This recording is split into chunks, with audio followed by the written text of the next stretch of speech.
Hello student, good evening. स्वागत है आपका अश्विनी मेरा क्लासेस में। और आज जो है देखो हमारा टॉपिक रहेगा वो कंज्यूमर बिहेवियर पार्ट 3 रहेगा, जिसके अंदर हम लोग कंज्यूमर की बाइंग प्रोसेस के बारे में देखेंगे।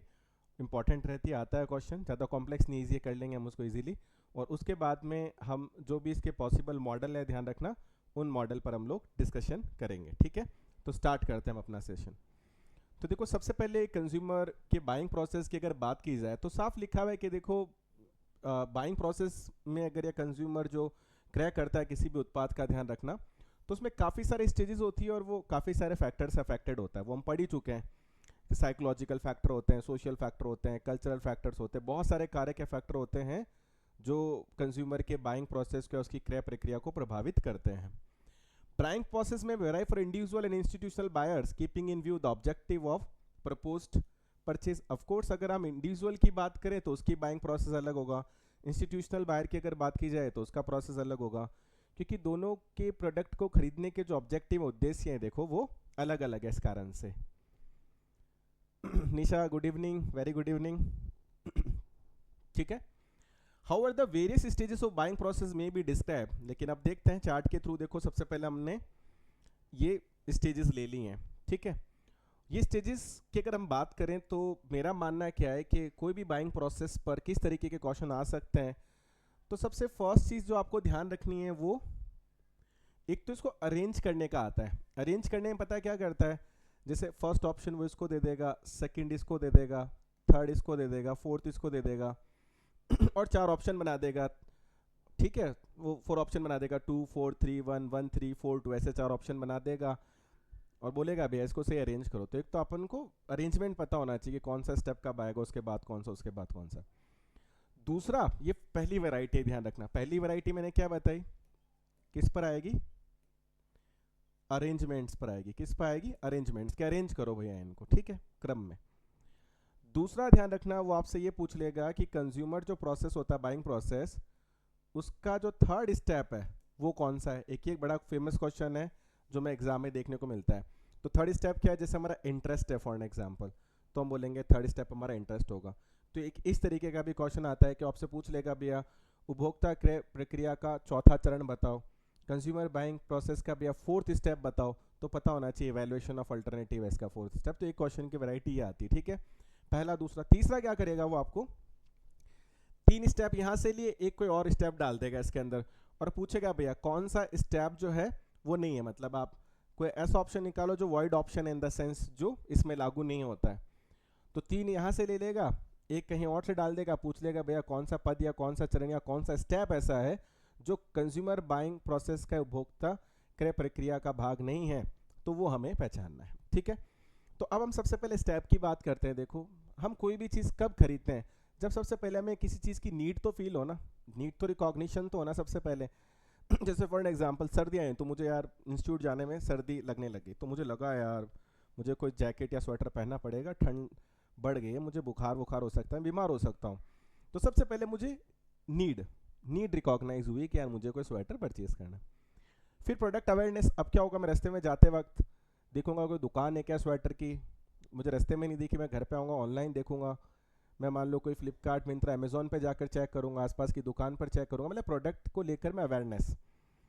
ठीक है, प्रोडक्ट को ढूंढना मैंने स्टार्ट कर दिया है क्योंकि मुझे प्रोडक्ट जो है स्वेटर जैकेट परचेज करना है, या मैं देखूंगा तिब्बती बाजार कहाँ लग रहे, सारा प्रोडक्ट एक तरीके से अपन अवेयर हो गए। अब मैं तीसरे नंबर पे क्या लूँगा, इंटरेस्ट, यानी वो जो प्रोडक्ट है अगर मुझे कहीं पे भी मतलब मोबाइल पे घूमते मुझे कोई स्वेटर जैकेट मिली तो मैं इंटरेस्ट लूँगा, भैया ये कितने का प्रोडक्ट आ रहा है, कौन सा है, किस कंपनी का, तो इंटरेस्ट ऑटोमेटिकली जनरेट होगा। ऑफकोर्स मैं बहुत सारे प्रोडक्ट को देख रहा हूँ, इंटरेस्ट ले रहा हूँ, तो इसका मतलब मेरे पास बहुत सारे विकल्प आ रहे हैं कि यार ये स्वेटर जैकेट यार अमेजोन पे इतने की आ रही है, फ्लिपकार्ट पे इतने की आ रही है, दुकान जाता हूँ वहाँ पर पूछता हूँ कितने का आता है। यानी मैंने अल्टरनेटिव को इवेलुएट करना स्टार्ट कर दिया, यानी विकल्पों का मूल्यांकन करने की मैंने शुरुआत कर दी और मैं ये देखना चाह रहा हूँ कौन सा विकल्प, कौन सा ऑप्शन सर्विस सबसे बेस्ट है। फिर मैं परचेज डिसीजन लूँगा, जो बेस्ट होगा उसको खरीद लूँगा, और लास्ट पोस्ट परचेज बिहेवियर होगा, ध्यान रखना कि खरीदने के बाद मैं उससे कितना संतुष्ट होता हूँ। ठीक है, तो इस तरीके से जो स्टेप चलते हैं जो सिंपल है, हमारे साथ भी ऐसा ही होता है कि कोई भी चीज़ हम खरीदेंगे तभी ना जब उसकी हमें क्या फील होगी, नीड। तो इसको वन बाय वन अपन पढ़ना स्टार्ट करते हैं। देखो, सबसे पहला पद या सबसे पहला चरण क्या है, रीड रिकॉग्निशन है कि बाइंग प्रोसेस स्टार्ट कहाँ से होता है, जब कोई अनसेटिस्फाइड नीड आपको टेंशन देना स्टार्ट करती है। जैसे मेरे को ठंड लग रही है यार, कुछ दिनों से मौसम मान लो चेंज हो गया है, तो मेरे को एक नीड जो है वो जनरेट हो गई कि कुछ गर्म चीज़ मुझे खरीदनी है, ध्यान रखना। अब टेंशन क्रिएट हो रही है कि यार अभी मेरे पास घर पे कोई आज सच नया स्वेटर नहीं है, नया जैकेट नहीं है जो मुझे खरीदना चाहिए, ठीक है। Once the need is recognized, the consumer become aware of conflicting motive or competitive uses for their scarce resources of time और money। ये बात बिल्कुल सही लिखी है कि एक बार जब हमें आवश्यकता महसूस होने लग जाती है ना, तो उपभोक्ता अवेयर होता है। देखो उसके साथ कॉन्फ्लिक्टिंग मोटिव का मतलब क्या है, देखो कि हमारे पास रिसोर्सेज लिमिटेड है ना, समय लिमिटेड है हमारे पास। आज पैसा है मेरे पास तो होगा कि यार मेरे पास 2,000 रुपये पड़े तो हैं, लेकिन यार मुझको तो नए जूते भी लेने थे यार, जूते भी जो है फट गए हैं या पुराने हो गए हैं, अब यार स्वेटर भी लेना है। तो हमारे साथ क्या होता है, देखो रिसोर्सेज जो है ना वो कम है, स्कैर्स है। समय भी हमारे पास कम होता है कि यार मैं अलग अलग दुकानों पर जाऊं। तो ये चीज़ें जरूर रहती है कि कॉम्पिटिटिवनेस रहता है, रिसोर्सेज कम है, टाइम कम है, कौन सा काम पहले करें, कौन सी चीज़ पहले खरीदें। तो ये समस्याएं जरूर हम फेस कर रहे होते हैं। द नीड में भी बायोजेनिक हो सकती है, dormant until it is aroused by an external stimulus. देखो बायोजेनिक का मतलब कि आपकी कोई शारीरिक आवश्यकता हो सकती है, इवनली डॉर्मेंट हो सकती है, ध्यान रखना, जब तक कोई एक्सटर्नल स्टिमुलस आपको नहीं दिखाई दे। कभी कभी ठीक है कोई चीज़ मुझे लेनी तो थी पर मैं इतना ध्यान नहीं दे रहा था, लेकिन जब मैंने टीवी में ऐड देखा तो सडनली मुझे उस चीज़ की ज़रूरत फील होना स्टार्ट हो गई कि हाँ यार मुझे प्रोडक्ट लेना है, मुझे प्रोडक्ट लेना है। तो कई बार ये एडवर्टीजमेंट वाले यही तो करते हैं, स्टिमुलेट करते हैं वो, कि जो चीज़ बेचारी डॉर्मेंट का मतलब क्या थी, शांत पड़ी हुई थी ना, उसको जागरूक करने का जो है वो काम करते हैं। जयपुर में ठंड कम हो गई सरा, ये बात बिल्कुल सही है कि जयपुर में इन दिनों ठंड भाई कम हो चुकी है। वो मेरे कपड़े भी देख के आपको लग रहा होगा कि एक सिंपल शर्ट हूँ या कहीं मैं टी शर्ट में आता हूँ क्लास लेने के लिए, और नहीं तो आपने मेरी प्रीवियस क्लास देखा होगा तो मैंने पूरी जैकेटें पहन पहन के क्लासेस लिए। तो खैर नो डाउट मौसम चेंज हुआ, पर मुझे फिर भी लगता है कि बसंत पंचमी तक तो सर्दी रहेगी, तो हमें बचना जरूरी है। तो ये बात है कि एडवर्टीजमेंट वाले में स्टिमुलेट करते रहते हैं, तो डॉर्मेंट नीड को भी वो जगाते रहते हैं, कोई नया फैशन ट्रेंड दिखा दिखा के कहते खरीदो। Need recognition may also occur due to dissatisfaction with existing product. ये तब भी हो सकता है कि यार मेरे पास कोई प्रोडक्ट तो है, लेकिन यार वो दिखने में अब ओल्ड हो चुका है, कंफर्टेबल उतना नहीं रहा है, उसकी स्टिचिंग जो है निकल चुकी है, फट चुका है, पुराना हो चुका है, आउट ऑफ फैशन हो चुका है। तो उन कारण से भी हम नए प्रोडक्ट की तरफ जो जाना स्टार्ट कर देते हैं। बीकानेर में भी कम हो चुकी है, डीडवाना गांव में तो है अभी, खैर दिन में धूप बहुत तेज निकली है। हाँ ठीक है, अच्छा है, वैसे दिन में धूप निकल जाती तो अच्छा है। तो बात समझ में आ रही है सब लोग को।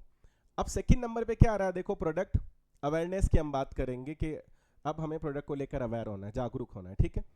तो in this stage consumer expose to the existence of product that may satisfy need. अब क्या होगा, देखो मुझको पता है मुझे जब कोई प्रोडक्ट लेना है यार, तो मैं प्रोडक्ट को लेकर जागरूक तो होऊंगा ना, मैं देखूंगा ना प्रोडक्ट मुझे कहाँ से मिल सकता है। तो in this stage consumer expose होता है किस एग्जिस्टेंस ऑफ प्रोडक्ट, क्या भी प्रोडक्ट है, ध्यान रखना, वो जाएगा उसको देखेगा। And this awareness may be account of the search conducted by the consumer or due to the promotional campaign of the marketing company about its product। अब दो चीज़ है, या तो कंज्यूमर ने खुद ने सर्च किया होगा भाई, आज मुझे सर्दी लगे तो एक तो रीज़न ही हो सकता है कि भाई मैं खुद ही सर्च करूँ, दूसरा हो सकता है कंपनियों ने खूब ऐड लगा रखे हैं, चौराहे पर ऐड लग रहा है भैया मॉन्टे कार्लो का नया स्वेटर, व मिंत्रा ने लगा रखा विंटर सेल या न्यू विंटर ऑफर। तो या तो वो मुझको अवेयर कर देंगे कि भैया देखो प्रोडक्ट है सर्दियों का आ गया है या फिर मैं खुद जाके भैया अवेयरनेस के 4-5 जगहों पर जाके सर्च करना स्टार्ट करूँ। अब इंटरेस्ट की बात आ गई, देखो थर्ड नंबर पे मैं रुचि लेना स्टार्ट करूंगा। May be viewed as stage of mind that exist when a consumer perceive a need and is aware of alternative product capable of satisfied that need. How the consumer find himself actively involved in the buying process and pays due attention to his felt need is very important. तो देखो यहाँ पर customer की अगर अपन बात की जाए, देखो तो उसके दिमाग में बात आ रही है क्या कि क्या इस प्रोडक्ट की कोई और अल्टरनेटिव, कोई और भी विकल्प है क्या जो मेरी इस आवश्यकताओं को जो है वो संतुष्ट कर सकते हैं। ऑफ कोर्स अब क्या होगा, देखो स्वेटर भी आ सकती है इसके अंदर, जैकेट्स भी आ सकती है इसके अंदर। क्या मैं इनर परचेज कर लूँ तो मैं इनर अंदर पहन लूँगा, शर्ट ऊपर पहन लूँगा तो ठंड नहीं लगेगी। मतलब अल्टरनेटिव तो देखो हर चीज़ क्या है, क्या मैं स्वेटर पहनूँ, क्या मैं जैकेट पहनूँ, ये हो सकता है। या मेरे पास यार कोई मैं कोट ही परचेज कर लेता हूँ, प्रोफेशनल लगूंगा, तो हर चीज़ का अल्टरनेटिव है, ध्यान रखना। The consumer find himself actively, मतलब वो इन्वॉल्व हो जाएगा बाइंग प्रोसेस के अंदर, वो ध्यान देना स्टार्ट कर देगा कि कौन सी चीज़ उसकी नीड को सेटिस्फाई कर सकती है। ऐसी कोई भी चीज़ जो मेरी ठंड को रोक सकती है एक तरीके से, वहाँ पर मेरा इंटरेस्ट जो है वो आना स्टार्ट हो जाएगा। If he loses interest during this involvement continues as a result of information search, the consumer likely to evaluate different available brands, their attributes, utility, function and differentiation value। तो लिखा है if he loses interest during this involvement continues as result. मान लो किसी product में अगर उसका कुछ जांच पड़ताल वो कर रहा था या उसको कोई ऑप्शन समझ में नहीं आ रहा है, तो फिर वो क्या करेगा, अलग अलग ब्रांड्स को इवैल्यूएट करेगा, उनमें क्या खूबियां वो देखेगा, कौन से प्रोडक्ट्स को कोई क्या यूटिलिटी मिलेगी वो देखेगा, किस प्रोडक्ट के फंक्शंस क्या हैं, डिफरेंशियल वैल्यू क्या है, किस में मुझे ज़्यादा फ़ायदा हो रहा है, वही सारी रुचि लेना स्टार्ट कर देगा। जैसे मुझे समर में क्या एसी लगाना था, तो मैंने बहुत सारे एसीज को देखना स्टार्ट कर दिया था, कौन सा क्या प्राइस में आ रहा है, किसका इलेक्ट्रिसिटी एक्सपेंसेस कम है, मतलब कौन एडवांस फीचर लेकर आ रहा है, किस में मुझे डिस्काउंट या मान लो ईएमआई का ऑफर मिल जाएगा, डाउन पेमेंट या services, after sale services, guarantee warranty किस में ज़्यादा है, तो अपन ऑटोमेटिकली क्या है कि थोड़ा इंटरेस्ट लेना स्टार्ट कर देते हैं। अब फोर्थ नंबर पे क्या है देखो, अब फोर्थ में पास अब अल्टरनेटिव आ गए, किसने मुझे बोल दिया कि भैया एलजी है, मान लो उसका भी एसी बहुत बढ़िया है, किसने बोल दिया डाइकन है उसका भी अच्छा है, या आईएफबी है उसका भी बहुत अच्छा है, ऐसे 4-5 अल्टरनेटिव आ गए। तो ऑफ कोर्स अब मुझे लग रहा है कि 4-5 कंपनीज इसमें बहुत अच्छी है, तो मेरा नेक्स्ट काम क्या होगा, उनका इवैल्यूएशन करना। इवैल्यूएशन का मतलब मैं क्या देखूंगा, जो मुझे सस्ता पड़ जाए, जिस पे सेल सर्विसेज अच्छी हो, जिस पे गारंटी वारंटी जो है ध्यान रखना वो अच्छा हो, प्रोडक्ट है ध्यान रखना उसकी एफिशिएंसी अच्छी हो, इलेक्ट्रिसिटी कंजप्शन जो है उसका कम हो, ये चीज़ें मैं देखना स्टार्ट कर दूंगा। तो वंस ऑल द रीजनेबल देखो अल्टरनेटिव आइडेंटिफाई हो गए, कंज्यूमर इवैल्यूएट करेगा हर किसी प्रोडक्ट को, ध्यान रखना criteria consumer use for the evaluation include there past experience, इसमें पास्ट एक्सपीरियंस भी होगा ध्यान रखना, और उसका ब्रांड्स के लिए क्या एटीट्यूड है, जैसे हम पढ़ चुके हैं एटीट्यूड, परसेप्शन, बिलीफ, फलाना, वो सारी चीज़ें मल्टीपल फैक्टर अफेक्ट करेंगे वो तो खैर। जैसे आज अगर मेरा एलजी के साथ अगर एक्सपीरियंस अच्छा रहा है, जैसे मान लो वो टीवी है मैंने एलजी की लगा रखी, तो मेरा एक्सपीरियंस अच्छा रहा उसके साथ। अभी रिसेंटली मैंने वॉशिंग मशीन परचेज की थी लास्ट ईयर, तो एलजी का ही लिया। तो क्या होता है कभी कभी आपका ब्रांड पर वो ये बिलीफ या परसेप्शन अच्छा सेट हो गया, पास्ट एक्सपीरियंस के यार ब्रांड अच्छा है, तो वो फिर मदद करता है देखो वहाँ पर, ठीक है। तो पास्ट एक्सपीरियंस अच्छा रहना, परसेप्शन, बिलीफ आपका जो है ब्रांड पे, वो सारे फैक्टर्स मतलब ले देकर बाइंग डिसीजन को अफेक्ट करेंगे।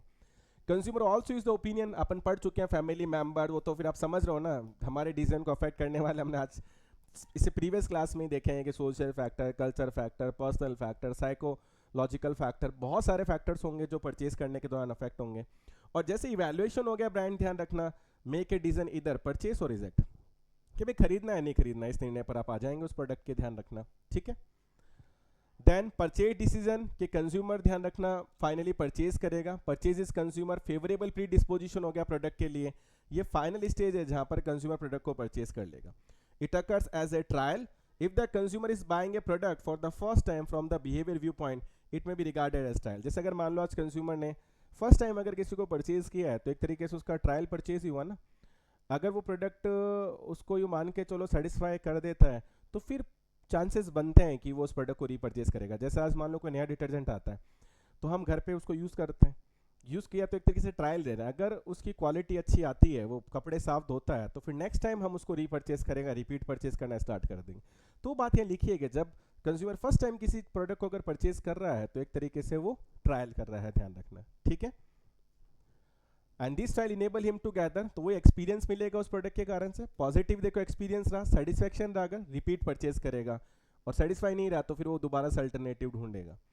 एंड रिपीट परचेज में occurs only when the consumer देखो सेटिस्फाई होगा प्रोडक्ट की परफॉर्मेंस से। तो या तो कंज्यूमर सेटिस्फाई हो, संतुष्ट हो, ध्यान रखना संतुष्ट कब होता है कंज्यूमर, जितना हम एक्सपेक्ट करते हैं उस वैसे उसकी परफॉर्मेंस आ जाए, और जैसा मैंने सोचा उससे बेहतर परफॉर्मेंस आए तो हम बोलते हैं कंज्यूमर डिलाइट हो गया, खुशहाल मतलब वो बहुत खुश हो चुका है। तो कंज्यूमर डिलाइट ही हो जाए तो बहुत ही अलग लेवल पर बात है, सेटिस्फाई हो जाए तो भी वो रिपीट परचेज करेगा, ध्यान रखना, ठीक है, अदरवाइज नहीं करेगा।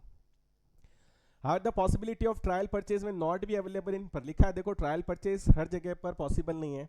In the case of consumer से ड्यूरेबल प्रोडक्ट है, अब रेफ्रिजरेटर तो ट्रायल परचेज के लिए नहीं होगा, स्कूटर तो ट्रायल परचेज के लिए, वो तो ले लिया तो गया फिर 5-10 साल की, एटलीस्ट 5 साल तो मान ही लो। तो trial is not possible because एक बार प्रोडक्ट परचेज कर लिया तो फिर आपको उसको अडॉप्ट करना ही पड़ेगा, अच्छा बुरा वो आप चलाओगे। लेकिन हाँ आपका डिसीजन दूसरों को उसका फीडबैक देने में काम आ सकता है, दूसरों को आप इन्फ्लुएंस कर सकते हो, और आप जब दोबारा परचेज करेंगे, आपकी फैमिली में कोई बंदा परचेज कर रहा है, तो फिर उसके डिसीजन को जरूर आप अफेक्ट कर सकते हो, भाई ये सामान मत लेना है, खराब निकलता है, या ये कंपनी अच्छी है, आप इसका सामान परचेज कर सकते हैं। तो कुछ जगह पर अगर ट्रायल परचेज नहीं है तो खैर प्रोडक्ट अडॉप्ट करना पड़ता है। नेक्स्ट है देखो पोस्ट परचेज बिहेवियर, और ये देखो परचेज करने के बाद की कंडीशन है कि जब प्रोडक्ट को परचेज कर लेते हैं, ध्यान रखना, और वही बात है संतुष्ट है तो ठीक है अपन रिपीट परचेज चलेगा उसका। They may also influence what the buyer would tell other about the product. और ये तो है ही, देखो जिसको अपन बोलते हैं फीडबैक, कि एक बार परचेज करने के बाद जब हम यूज़ करेंगे तो हम दूसरे कंज्यूमर, दूसरे उपभोक्ताओं को भी फीडबैक देंगे उस चीज़ का कि भाई आप लोगों को प्रोडक्ट यूज़ करना चाहिए या नहीं करना चाहिए। So post purchase behaviour of consumer plays एक सिग्निफिकेंट रोल है, देखो फेवरेबल अनफेवरेबल पब्लिक ओपिनियन जो कंपनी के प्रोडक्ट के लिए, क्योंकि खरीदने के बाद यूज़ करने पर ही मैं अपनी ओपिनियन दे सकता हूँ कि प्रोडक्ट अच्छा निकला है ख़राब निकला है। मैं, लोग मुझसे पूछेंगे, जैसे लोग मुझे बहुत पूछते हैं कि आप ये जो स्क्रीन यूज़ कर रहे हैं तो किस तरीके का, ये पैनल कैसा है, ये अच्छा है। मेरे घर पे भी आए मेरे कुछ दोस्त, काफ़ी लोग आके गए हैं कि कैसा है, कौन सा लें, न्यू लाइन का लें, आपने ले रखा है, ये लें वो लें। मैं अपना एक्सपीरियंस बताता रहता हूँ, इसमें ये अच्छा है, ये बुरा है, ये अच्छा है, बुरा। तो क्या होता है कि मैं जैसा फीडबैक देता हूँ उसी प्रकार से रेस्पॉन्स है। अगर मैं इसकी कमी बताऊँगा तो उसको अवॉइड करेंगे, मैं बोलूँगा नहीं ले लो, आँख बंद करके ले लो, तो उसको परचेज़ करेंगे। ये बहुत फ़र्क है, खासतौर से ड्यूरेबल प्रोडक्ट्स पे बहुत ज़्यादा मायने रखता है। आज हम होंडा एक्टिवा क्यों ले लेते हैं? क्योंकि इतने लाख सारे लोग यूज़ करते हैं, अपन पूछते हैं गाड़ी, कहता है बढ़िया अच्छा, तो आँख बंद करके अपन परचेज़ करते हैं। पर आप ई व्हीकल इतनी आसानी से परचेज़ नहीं कर सकते। आपने ई व्हीकल में क्या देखा है कि यार बहुत सारी गाड़ियाँ ख़राब निकलती हैं। वो तो मैं तो रोज़ उसका वीडियो देखता हूँ, ओला का कोई ना कोई बंदा वो ओला की टू व्हीलर जो है ना इलेक्ट्रॉनिक, उसको तोड़ ही रहा होता है, कभी उसके शोरूम को, कभी उसकी गाड़ी को, क्योंकि वो 1 लाख की गाड़ी ली। अब क्या हुआ, उसकी 20-25 दिन में बैटरी हो गई ख़राब। मान लो एक 1.25 लाख 1.5 लाख की गाड़ी ली, अब उसकी सर्विस में आया भाई, उसकी गाड़ी ख़राब हो गई। अब बैटरी क्या थी कि ओला वाले भी थर्ड पार्टी से लेते होंगे, तो उस पर पता नहीं गारंटी वारंटी होती नहीं, बिल बना दिया 90,000 भैया बिल है कि आपकी नई बैटरी लगेगी। अब वो 90,000 फिर बैटरी के देगा क्या मतलब? तो उसने बोला कंपनी से बात क्यों की, कंपनी ने बोला कि नहीं भाई आपको लेना पड़ेगा, तो उसने वहीं गाड़ी तोड़ना स्टार्ट करी। तो आप समझ रहे हो कि वहाँ पर इतना ज़्यादा मायने रखता है, देखो कस्टमर का feedback. So post purchase cognitive dissonance is very important. देखो ना, ये बहुत ज़्यादा क्वेश्चन आता है कि कॉग्निटिव डिसोनेंस, इसको हिंदी में भी बताऊँ मैं, संज्ञानात्मक असंगति बोलते हैं, ध्यान रखना। ये क्वेश्चन आपको एग्जाम में ना बहुत बारी दिख जाएगा। ये आपको, मुझे लगता है कि अगर आप फर्स्ट ग्रेड का एग्जाम दे रहे हैं ना, तो कंज्यूमर बिहेवियर में मेरा मानना ये है कि 95% चांसेस ये क्वेश्चन आए। अगर मैं पेपर बनाता हूँ और मुझे कंज्यूमर बिहेवियर में से क्वेश्चन देना है, ये क्वेश्चन मैं दूंगा। और दूसरी तरफ अगर आप नेट का एग्जाम दे रहे हैं ना, तो भैया तो कितनी बार आ रखा, आप जैसे प्रीवियस पेपर सॉल्व करोगे आपको धूम धड़ाके से आराम से मिल जाएगा। कॉग्निटिव डिसोनेंस कौन सा, ध्यान रखना, बिहेवियर है, पोस्ट परचेज बिहेवियर है, ध्यान रखना। हालांकि कॉग्निटिव डिसोनेंस संज्ञानात्मक असंगति खरीदने से पहले भी हो सकती है, ध्यान रखना, खरीदने के बाद भी हो सकती है। कॉग्निटिव डिसोनेंस यूजुअली होता कब है, ध्यान रखना, जब ऑफ कोर्स आप जैसा प्रोडक्ट लेकर चल रहे होते हैं वैसी प्रोडक्ट की अगर परफॉर्मेंस निकल के नहीं आती है तो आप कॉग्निटिव डिसोनेंस की कंडीशन में जाते हैं। खैर, तो पोस्ट परचेज कॉग्निटिव डिसोनेंस भी ध्यान रखना काफ़ी इंपॉर्टेंट है इसके अंदर। एंड कॉग्निटिव डिसोनेंस वैसे पता है टेक्निकली क्यों होता है? एक एंजाइटी होता है, ध्यान रखना, in the mind of consumer due to the difficulty of choosing a specific brand out of several brand available in the market. तो कॉग्निटिव डिसोनेंस टेक्निकली क्या होता है कि जब हम प्रोडक्ट को परचेज करते हैं ना, तो हम बहुत सारी ब्रांड में कंफ्यूज आते हैं। जैसे मैंने क्या बोला कि अगर मुझको एसी परचेज करना है तो मैं 4 या 5 ब्रांड में कंफ्यूज हो चुका हूँ कि यार कौन सी परचेज करूँ। मुझे एंजाइटी फील हो रही है कि यार ये ब्रांड अच्छा लग रहा है, एलजी बहुत इस्टेब्लिश ब्रांड है, पर आईएफबी के फीचर बहुत अच्छे आ रहे हैं, लोग डेकन की भी तारीफ सही कर रहे हैं, मेरे ऑफिस के अंदर तो यार मान लो हिटाची लग रहा है, क्या लूँ, ये सभी एसी ठीक है, सभी बढ़िया है। वो जितनी एंजाइटी आपको होगी इसका मतलब डिसोनेंस उतना ही ज़्यादा है, ध्यान रखना। तो टेक्निकली जब आप इसको पढ़ते हैं, ध्यान रखना, तो आपको हमेशा ऐसे लगेगा कि कॉग्निटिव डिसोनेंस खरीदने से पहले ज़्यादा होता है, लेकिन आता है क्या, ध्यान रखना, कि ये पोस्ट परचेज बिहेवियर है। क्या? Cognitive dissonance. It may be possible है कि प्रोडक्ट परचेज करने के बाद में आपको लगता हो कि इसकी परफॉर्मेंस कैसी आएगी, मैंने खरीदा तो डिज़ाइन सही है या नहीं है, आप इसको यूज़ करेंगे तो पता चलेगा। तो लगाना आपको पोस्ट परचेज बिहेवियर है, ध्यान रखना इसके अंदर, ठीक है। अब देखो कॉग्निटिव डिसोनेंस कब हाई होगा, हमें एंजाइटी कब ज़्यादा होती है प्रोडक्ट को खरीदने से पहले? जब प्रोडक्ट बहुत महंगा हो तो हम बहुत सोच समझ कर लेते हैं। जब मुझे स्क्रीन लेनी थी ना, मानोगे नहीं, मैंने बहुत रिसर्च किया, क्योंकि स्क्रीन आपको पता है कि 1.25 लाख से कम की डिजिटल स्क्रीन आती ही नहीं है। तो 1.25 लाख से कम की डिजिटल स्क्रीन आती ही नहीं, और अगर उसमें पीपीटी खोलना है, अगर आपको विंडोज़ का कुछ चलाना है तो उसमें फिर ओपीएस भी लगता है, तो 25,000, तो मतलब 1.25 लाख 1.5 लाख के बीच में, 1 से 1.5 लाख के बीच में, समझ लो उसका प्राइस रोटेट होता है। और एक बार खरीद लिया तो मैंने कहा गड़बड़ आ गई तो दिक्कत आएगी, तो वो महंगा था, में एंजाइटी बहुत ज़्यादा थी, ध्यान रखना। तो हम कह सकते हैं कॉग्निटिव डिसोनेंस हाई था। या प्रोडक्ट इनोवेटिव हो, देखो जैसे न्यू प्रोडक्ट हो, जो मेरे लिए भी है कि यार मैंने ऐसे इनोवेटिव प्रोडक्ट पहले देखे नहीं है। अब जैसे ये एंड्रॉयड पर है, इसमें बहुत सारे फीचर्स, हालांकि मैं कम यूज़ करता हूँ, जैसे अपन कभी अगर चाहें तो इसमें कुछ चीज़ें यूज़ कर सकते हैं, जैसे अब कर्टेन लगा सकते हैं अपन इसके अंदर, कि मुझको कोई चीज़ हाईलाइट करनी है, इंपॉर्टेंट चीज़ है, तो आपको दिखा सकता हूँ कि भाई आप इसी पर फोकस रहें।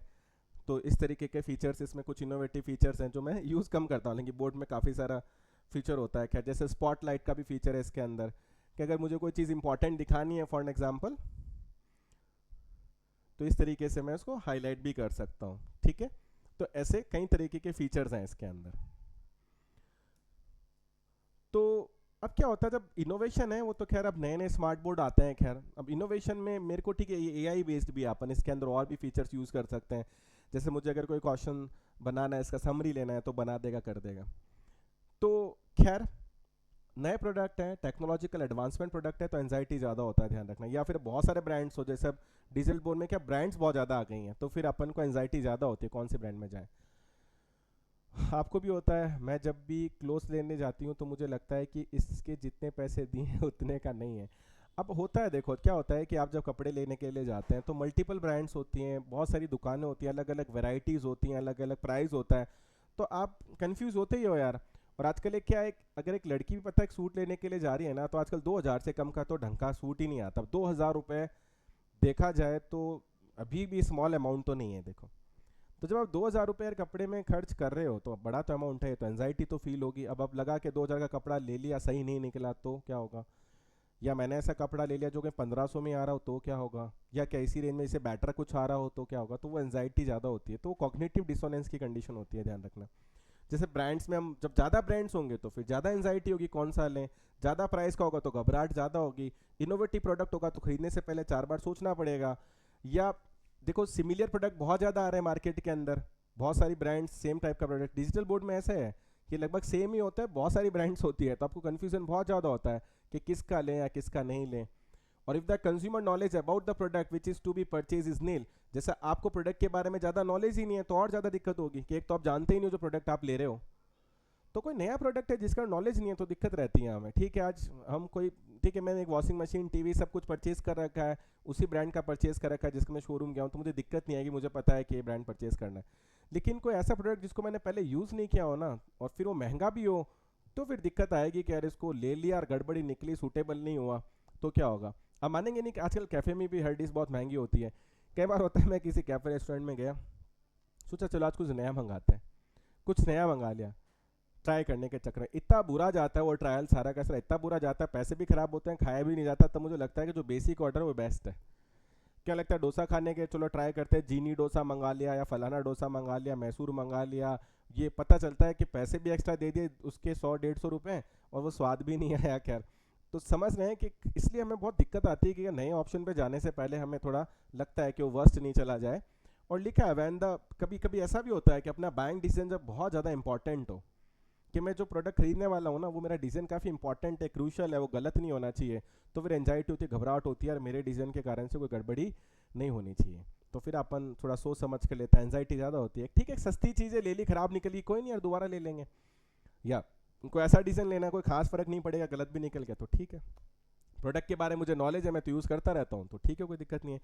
आज अब मैं सरस का कोई प्रोडक्ट, अगर सरस का दूध लेने जाता हूँ, सरस का पनीर लेने जाता हूँ, तो एंजाइटी फील थोड़ी होती है। रेगुलर रूटीन परचेज हम सोचते ही नहीं है, वहाँ पर कोई एंजाइटी नहीं है, कॉग्निटिव डिसोनेंस नहीं है।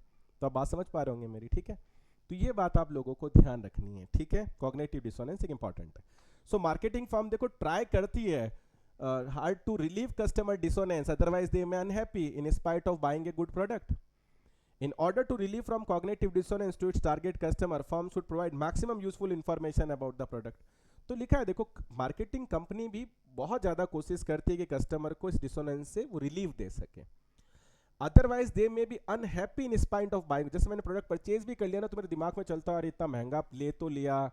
अब मैं बहुत प्रैक्टिकल एग्जांपल देता हूँ, ये जो स्क्रीन है ना, ये जो स्क्रीन आपको दिखाई दे रही है, ये मैंने लाइफ में यूज़ नहीं की, जबकि मैं 2019-20 से डिजिटल बोर्ड पे पढ़ा रहा, 2019 जैनिथ इंस्टीट्यूट में आपको पता है पढ़ा रहा था। तो सबसे पहला वीडियो जो उनका शूट हुआ था ना, जैनिथ का सबसे पहला वीडियो जो आया यूट्यूब पे उनके एप्लीकेशन में, मेरा ही था। तो आप समझ लीजिए, न्यू लाइन का बोर्ड था वहाँ पर। मैं एलन में गया, मान लो वहाँ पर फॉर एग्जांपल जो कॉमर्स को स्टार्ट किया, फर्स्ट जो ऑनलाइन मान लो सिस्टम था मैंने यूज़ किया, बोर्ड यूज़ किया, फर्स्ट क्लास ली, न्यू लाइन का था। तो सबसे ज़्यादा जैसे बड़े ऑर्गेनाइजेशन है न्यू लाइन यूज़ करते हैं। अब ये जो है ना, ध्यान रखना, ये है साइबरनेटिक्स। अब साइबरनेटिक्स क्या है कि जर्मनी की कंपनी है, देखो ये कंपनी किसकी है, जर्मनी की है। अब मैंने क्यों लिया कि ठीक है इसमें एआई फीचर्स हैं, ठीक है ना, आर्टिफिशियल इंटेलिजेंस जो अपन बोलते हैं एआई फीचर है इसमें, मुझे अब अलग से ओबीएस लगाना नहीं पड़ा, तो मेरे 25,000 बच गए, पीपीटी वीपीटी ओपन कर देता है वगैरह वगैरह, मतलब मेरे बजट में सूटेबल था। कुछ चीज़ें ऐसी थी, मेड इन जर्मनी था वो, मेड इन चाइना नहीं है, वो मेरे लिए थोड़ा ज़्यादा बेटर था। जैसे न्यू लाइन वगैरह ज़्यादातर मेड इन चाइना है, शायद पता नहीं, हो सकता यूएसए का भी हो सकता है। तो अब क्या है कि मैंने अगर प्रोडक्ट ले भी लिया ना, मुझको लग रहा है मैंने 1 सवा लाख लगा भी दी और मैंने नया प्रोडक्ट लिया है, तो मेरे में हो सकता है कि डिसोनेंस हो, मैं अनहैप्पी हूँ। लेकिन पता है अब कंपनी ने क्या किया यहाँ पर, जिसने मुझे बेचा तो उसने मुझे बहुत इन्फॉर्मेशन दी कि सर देखो ये आइरिस टेक्नोलॉजी पर बोर्ड है, यहाँ पर आइरिस लिखा आपको दिख नहीं रहा होगा, इसका पैनल का टच जो है ना वो बहुत बेहतर है, मल्टीपल टच इसका स्क्रीन है। सेकंड उसने बोला एआई बेस्ड, अगर न्यू लाइन को एआई करवाते हो तो 10,000 देना पड़ता है, इसमें पीपीटी ओपन हो जाएगी, न्यू लाइन में पीपीटी ओपन करने के लिए आपको 25,000 रुपये देने पड़ेंगे। ये मेड इन जर्मनी आपको पता है, तो मेड इन चाइना से असेंबल प्रोडक्ट से कहीं लाख गुना बेहतर होगा। इसकी सर्विसेज बहुत अच्छी है कि प्रोडक्ट में अगर दिक्कत आएगी तो हम पूरा बोर्ड ही आपको नया लगा के दे देंगे, तो उससे मेरा डिसोनेंस कम हो गया। तो कंपनी को ये करना चाहिए, या कंपनी ऐसा करती है जैसे प्रोडक्ट, इसलिए तो मैंने क्या बोला cognitive dissonance post purchase behaviour है। मैंने क्यों बोला, क्योंकि खरीदने के बाद में भी तो एंजाइटी रहती है ना कि यार प्रोडक्ट कैसा निकलेगा, यार मैंने कोई गलत तो नहीं ले लिया, वो एंजाइटी रहती है। वो खरीदने से पहले भी रहती है, खरीदने के बाद भी रहती है। आप भी खरीदने के जाते हो, जैसे मैं मेरी बता देता हूँ, मेरी वाइफ कोई चीज़ कितने में ही खरीद ले, मेरी मम्मी को फ़ोन करती है मैंने लिया इतने, मेरी मम्मी कहते हैं अरे महंगा ले लिया, ये तो यहाँ पर इतने में आता है। 2,000 क्या बोल दिया भाई, 2,000 का सूट लिया, अरे ये तो 1,500 में आता है, 1,500 का ले लिया, अरे बीकानेर में तो 1,000 का ले लिया तो 500। मेरी वाइफ साफ कहती है कि जो मैं चीज़ खरीद रहा हूँ उसका आधी रेट बतानी है मम्मी को। अगर मैंने 1,000 रुपये का सूट लिया ना, मम्मी को कहना मैंने 500 में ही लिया है, नहीं तो सीधा बोलेगा, 500 बोलेंगे 250 बोलेगी कि तूने महंगा ले लिया, ये यहाँ पर तो इतने में आता है, वो ले लिया। तो आप समझ सकते हो खरीदने के बाद में भी एंजाइटी रहती है कि किसी लोग को दिखाने में ये नहीं कहते कि अरे तुम तो महंगा ले लिया और तुम तो ये ले लिया, खराब ले लिया। खैर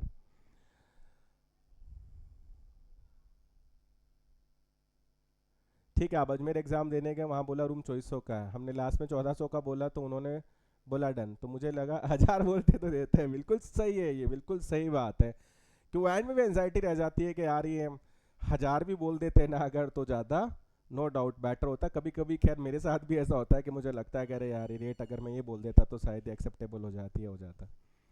खैर, तो ये मैं बता रहा हूँ कि एंजाइटी मेरी वाइफ को तो प्रोडक्ट खरीदने के बाद में भी रहती है, और आज मैं तो इतना बड़ा सेटअप लगा के बैठा हूँ तो मुझको तो बहुत एंजाइटी होती है यार, ये ख़राब निकल गया, माइक ख़राब निकल गया, ये माइक तक 25-30 हज़ार का आते हैं, तो अब समझ लो इतने महंगे महंगे प्रोडक्ट्स आते हैं। सभी ऐसे ही करती है, बिल्कुल सही, सभी माएँ एक समान है। सो मार्केटिंग फर्म में project the statement of satisfied customer. अब क्या करती है, देखो मार्केटिंग फर्म प्रोजेक्ट भी तो करती है, स्टेटमेंट देती है सेटिस्फाइड कस्टमर की, इवनली मैं भी देता हूँ। कभी कभी आपने देखा होगा ऐप के अंदर, इवनली अगर आप भी सेटिस्फाई हैं तो मैं चाहूँगा आप वहाँ पर जाकर अपने ऐप में लेफ्ट कॉर्नर पर क्या होता है कि एक ट्यूटोरियल्स होता है, मतलब आप वहाँ पर अपना कोटेशन डाल सकते हैं, तो वह डाल सकते हैं। जैसे तो कोई अच्छा बच्चा होता है, अच्छा कमेंट करता है, तो ऐप में आप डालते हो तो आपको दिखता है। जैसे आपको एक राणा जी हैं हमारे, प्रीतेश राणा जो उनका असिस्टेंट प्रोफेसर में हुआ, तो उनका आपको कमेंट दिख जाएगा, और भी दिख जाएंगे इस तरीके के। तो क्या होता है कि बच्चों को कॉन्फिडेंस तो आता है ना कि यार सर से पढ़े हुए बच्चे हैं जो असिस्टेंट प्रोफेसर बने या नेट क्वालिफाई किया, उन्होंने कमेंट डाला, तो कंपनी यूज़ करती है उस चीज़ का। सो रिड्रेसल ऑफ कंज्यूमर कंप्लेन बहुत जरूरी है कि फटाफट हो, बाय द इफेक्टिव मैनेजमेंट होगा तो cognitive dissonance of consumer first create success story. तो इसको अगर आप थोड़ा सा मैनेज कर लो ना, कॉग्निटिव डिसोनेंस को खरीदने से पहले और खरीदने के बाद, तो चीज़ें कंपनी के लिए बेहतर हो सकती है, क्योंकि सेटिस्फाई जो है ध्यान रखना कंज्यूमर, वो कंपनी के लिए बहुत मुद्दे वाली बात है। कितना भी सस्ता ले लो उन्हें महंगा ही लगता है। बिल्कुल सही बात बोली आपने, बहुत सही बात बोली आपने। तो ये तो हो गया देखो कंज्यूमर का बाइंग प्रोसेस। कॉग्निटिव डिसोनेंस पे हमने अच्छा खासा डिस्कशन लिया, क्यों, ताकि भूलकर भी नहीं भूलें भाई। किसी चीज़ पे 5-10 मिनट बात हो जाती है ना तो वो चीज़ याद रह जाती है, मेन मुद्दा ये हो जाता है। कभी आप पढ़ोगे भी ना तो भी याद रहेगा, हाँ सर ने कॉग्निटिव डिसोनेंस में एग्जाम्पल लिया था अपनी वाइफ का, वो बोले थे वो कोई भी चीज़ लेकर जाती है उनकी मम्मी बोलती सस्ती है, पोस्ट परचेज में मतलब वहाँ पर भी एंजाइटी रहती है खरीदने के बाद। या बोर्ड का भी आप ले सकते हो। तो कुछ डिस्कशन से कुछ इंपॉर्टेंट पॉइंट लंबे समय तक याद रहते हैं। मैं कहता हूँ कि पॉसिबल हो तो लाइव क्लास में आ जाया करो। अब देखो हमें जो नेक्स्ट इंपॉर्टेंट चीज़ देखनी है, ध्यान रखना, वो मॉडल्स देखने हैं अब हमें कि कंज्यूमर बिहेवियर के कौन कौन से मॉडल हो सकते हैं। वन बाय वन हम देखेंगे। जैसे कि हॉर्सेड मॉडल है, निकोसिया है, एंजल कॉलेट ब्लैकवेल मॉडल है, लर्निंग मॉडल है यहाँ पर, साइको एनालिटिकल, इकोनॉमिक है, सोशियोलॉजिकल है। एक मॉडल और है जिसको हम ब्लैक बॉक्स मॉडल भी कहते हैं, जो उसके अंदर दे नहीं रखा है, वो स्टिमुलस रेस्पॉन्स मॉडल भी उसको बोलते हैं। तो वो भी एक मॉडल अपन एक्स्ट्रा में देखेंगे, हालांकि मैं लिख देता हूँ क्योंकि क्यों देखेंगे, क्योंकि वो क्वेश्चन दे चुका है भाई, जो क्वेश्चन दे चुका है उसको इज्जत देनी जरूरी है। ब्लैक बॉक्स मॉडल भी अपन एंड में देखेंगे, ठीक है।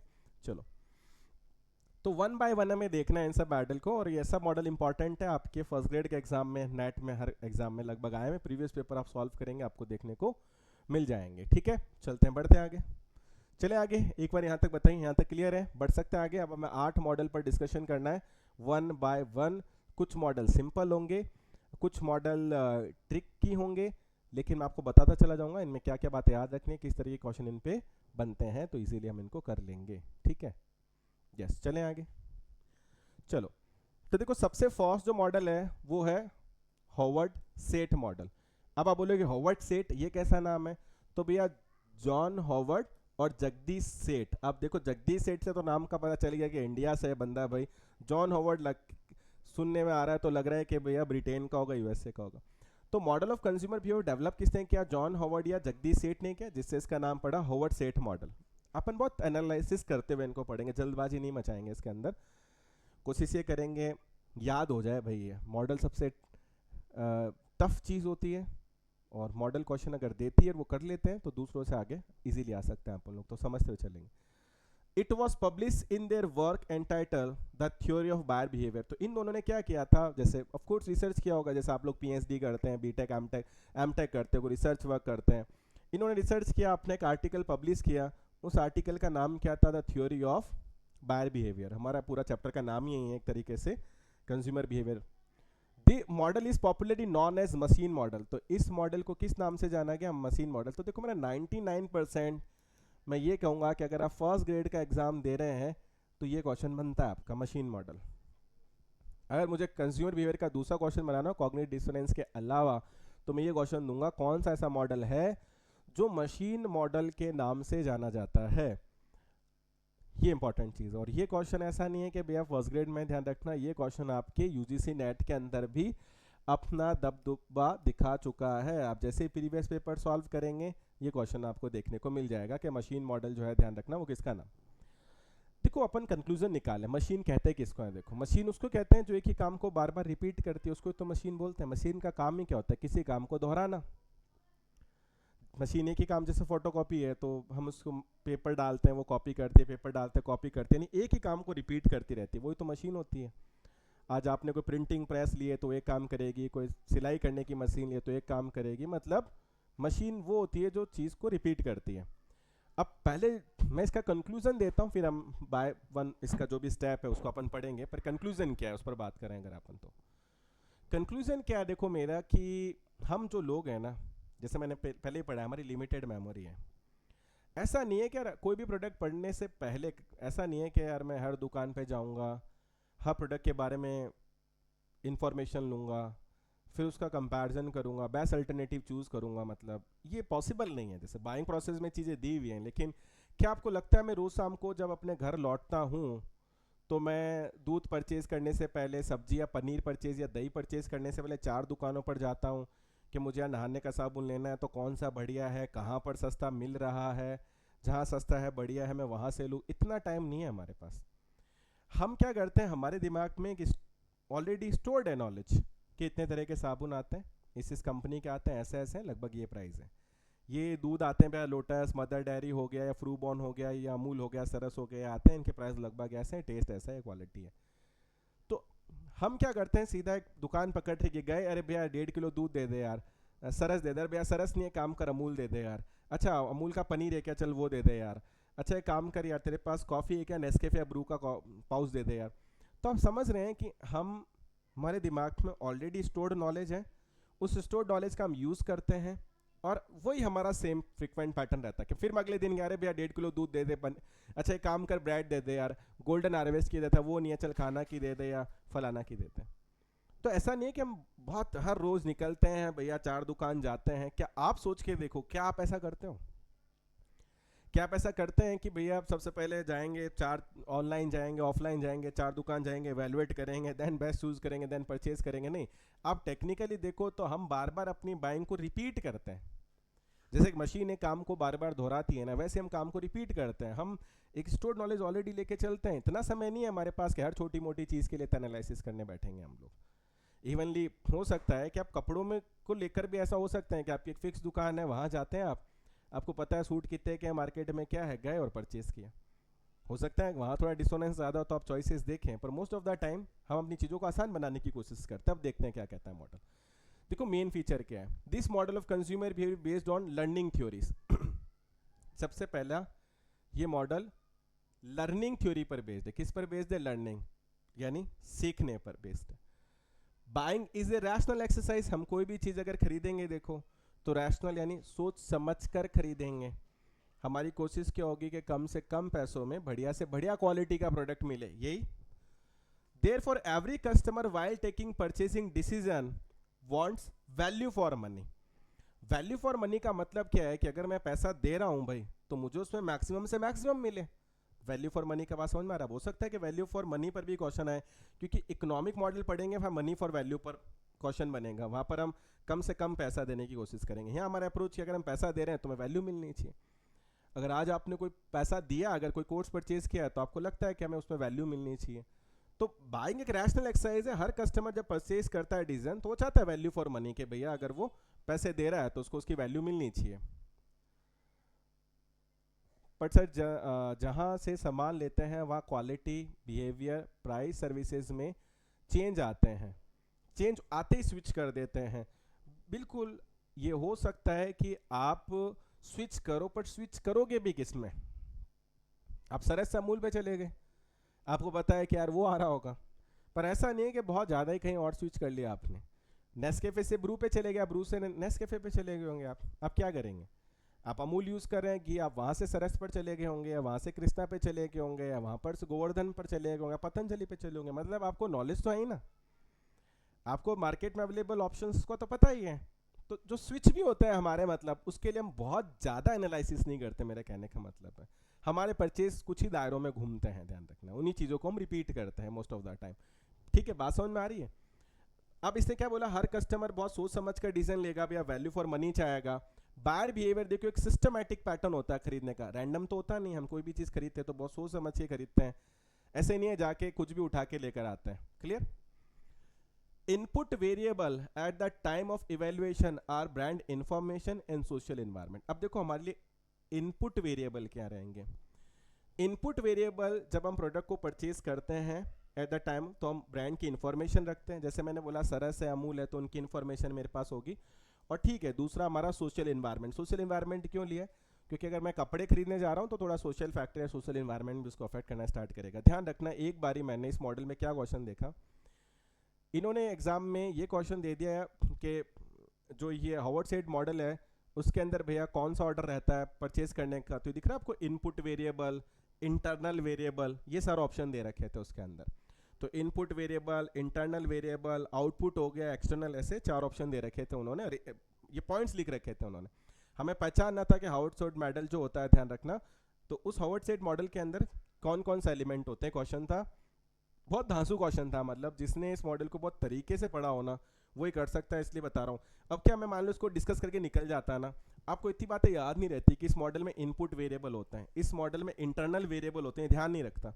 एग्जाम में क्वेश्चन दे दिया उसने, कैसा कौन सा मॉडल इनपुट वेरिएबल है, internal variable, as it is लिख के दे दिया। इसलिए थोड़ा ध्यान से चलना, मॉडल क्रूशियल हो सकता है। तो सबसे पहले इनपुट वेरिएबल तो ब्रांड की इंफॉर्मेशन हो गया, सोशल एनवायरनमेंट हो गया। अब इंटरनल वेरिएबल क्या है? देखो इंटरनल वेरिएबल जो मेरे अंदर है, मैं प्रोडक्ट खरीदूंगा तो मेरा एटीट्यूड मेरे बाइंग डिसीजन को अफेक्ट करेगा, पढ़ चुके हैं। मेरा परसेप्शन अफेक्ट करेगा, मेरी नीड, मोटिव्स क्या है, मेरी लर्निंग क्या है, वो अफेक्ट करेगी। पढ़ा था हमने, बिलीफ, एटीट्यूड, पर्सनैलिटी, परसेप्शन, ये सब मेरे कौन से वेरिएबल हैं? इंटरनल, खरीदने के दौरान ये अफेक्ट करेंगे। तो एक तो इनपुट हो गया, दूसरा क्या हो गया? इंटरनल। क्वेश्चन आ चुका है, ध्यान से पढ़ना। देखो तीसरा क्या आ चुका है? External variable. External variable affecting consumer behaviour includes importance of purchase, के मैं जो खरीद रहा हूँ उसका महत्व कितना है, टाइम प्रेशर, कितने समय में खरीदना है, सोशल क्लास मेरी क्या है, कल्चर, और मेरा फाइनेंशियल स्टेटस। ध्यान रखना, ये जो फैक्टर है, ये फिर एक्सटर्नल वेरिएबल में आ जाते हैं आपके, कि कुछ बाह्य कारक भी होंगे, ध्यान रखना, जो हमारे बाइंग डिसीजन को अफेक्ट कर सकते हैं। कभी हमें बहुत जल्दी खरीदना होता है, अगर कल की तारीख में चीज़ खरीदनी है तो वो फैक्टर भी, मैंने बोला कभी कभी कोई चीज़ खरीद रहे होते बहुत इंपॉर्टेंट महत्वपूर्ण होती है तो वो भी अफेक्ट करता है, ध्यान रखना। तो ये एक्सटर्नल वेरिएबल भी यहाँ पर दे रखा था, हालांकि शायद मुझको एक एलिमेंट इसमें कम लगता है, वो आउटपुट है, ध्यान रखना। आउटपुट वो होता है कि आप खरीदते हैं नहीं खरीदते, आपका रेस्पॉन्स होता है।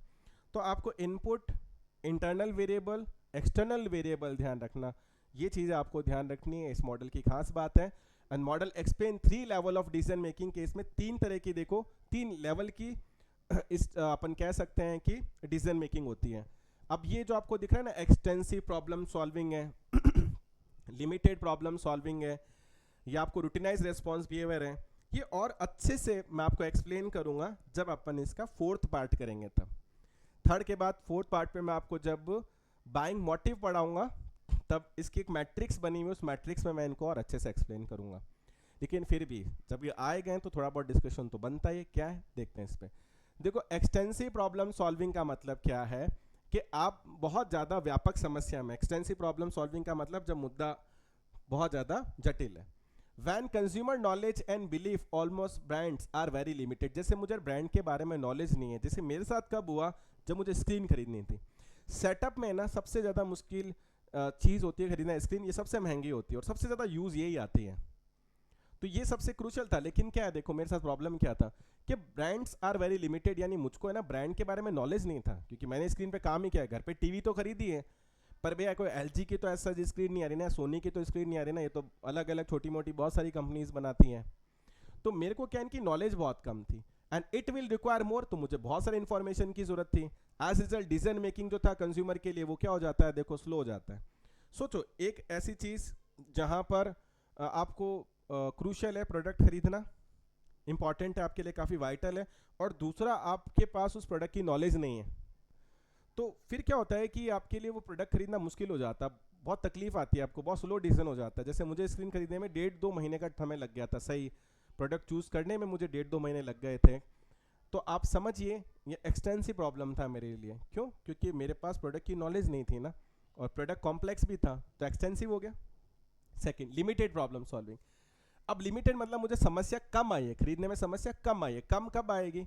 इन case when consumer knowledge and belief about brands partially establish है, of information needed would be moderate. जैसे मान लो आज ये स्क्रीन अगर टाटा की होती, तो अगर टाटा की होती तो टाटा कंपनी को मैं जानता हूँ, टाटा कंपनी के प्रोडक्ट मैं यूज़ कर चुका हूँ, तो मुझको ऑलरेडी उसकी लिमिटेड इन्फॉर्मेशन है, तो मुझको और ज़्यादा एक्सेस इन्फॉर्मेशन की ज़रूरत नहीं है। कैसा नहीं है कि मैं कंपनी को जानता ही नहीं, तो मुझे मॉडरेट इन्फॉर्मेशन चाहिए, बहुत ज़्यादा नहीं।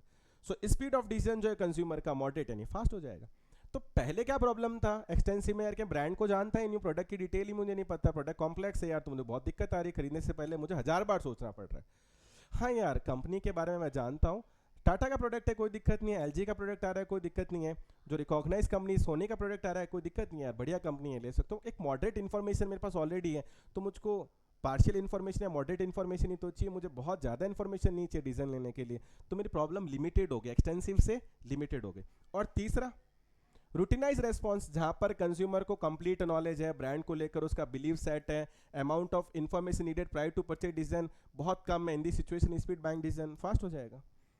जैसे अगर इसी की जगह पर मुझे टीवी लेना होता तो मुझे इतना समय नहीं लगता। मैंने क्या बोला, टीवी लेना होता तो मैं जाता, मुझे पता है 2-3 कंपनी बढ़िया है, मैं वो जाके ले लेता। अगर मुझे मोबाइल लेना है तो मुझे पता है कि यार 2-3 कंपनी जिनका बढ़िया मोबाइल चलता है, मैं जाते उनको ले लेता। तो वहाँ रूटीन रेस्पॉन्स बिहेवियर में क्या होता है कि आपको ब्रांड के बारे में पता है। जैसे मैंने कहा आप दूध लेने गए तो मैं इतना थोड़ी सोचना पड़ता है सरस दे दे, सरस नहीं तो अमूल दे दे। क्यों? क्योंकि हमारा ऑलरेडी उस ब्रांड के लिए इंफॉर्मेशन सेट हो रखा है। अमूल बटर है, अब बटर जैसे हम आता है दिमाग में अमूल आता है। क्यों? क्योंकि बिलीफ हमारा सेट है, सबसे बेस्ट बटर उसी का आता है। तो आपको परचेज करने से पहले इंफॉर्मेशन चाहिए ही नहीं ना। अब समझो मेरी बात को कि अगर आप रूटीनाइज रिस्पॉन्स में जाते हैं तो सबसे पहले प्रोडक्ट का बिलीव सेट है। और एक चीज़ और सोचो, देखो जैसे 3 चीज़ें पढ़ी, उसमें आप हाय ना में जवाब देना मैसेज में। आपको नहीं लगता 95% हमारी जो महीने की शॉपिंग होती है, क्या वो इस पर नहीं होती, रूटीनाइज रेस्पॉन्स पर? हम महीने में कौन से सामान खरीदते हैं? 95% हम सामान वही खरीदते हैं हमने नहाने का साबुन खरीद लिया होगा, ख़त्म हो गया, शैम्पू खरीद लिया होगा, खाने का ऑयल ख़त्म हो गया होगा, घी या हेयर ऑयल ख़त्म हो गया होगा, बॉडी लोशन ख़त्म हो गया होगा, डिटर्जेंट ख़त्म हो गया होगा, या फिर कुछ ऐसी चीज़ें खाने पीने की फलाना की।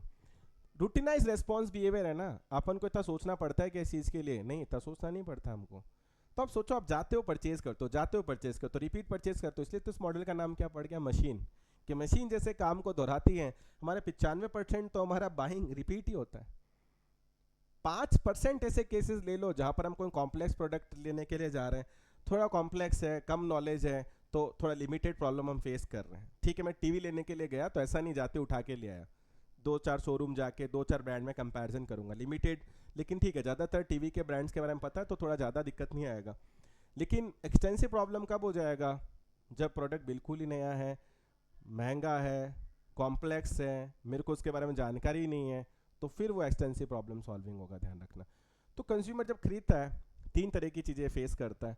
बाइंग मोटिव में आगे मैं और पढ़ाऊंगा इनको डिटेल में, लेकिन आपको मेरा बात समझ में आ रहा होगा कि क्यों इसको भैया मशीन मॉडल जो है, ध्यान रखा, वो बोला गया है। ठीक है, अभी अपन और पढ़ते हैं इसको। देखो यहाँ तक क्लियर आप सब लोग को, यहाँ तक आपको क्या मेरी बात समझ में आ रही है? नहीं सोचना पड़ता ना, बिल्कुल नहीं सोचना पड़ता।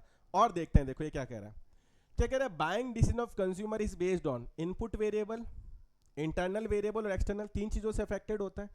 इनपुट वेरिएबल में जो ब्रांड है उसका इन्फॉर्मेशन वगैरह हमने पढ़ा, इंटरनल जो मेरा परसेप्शन एटीट्यूड है, एक्सटर्नल में मान लो जो सोशल कल्चर फैक्टर्स है जो अफेक्ट करेंगे।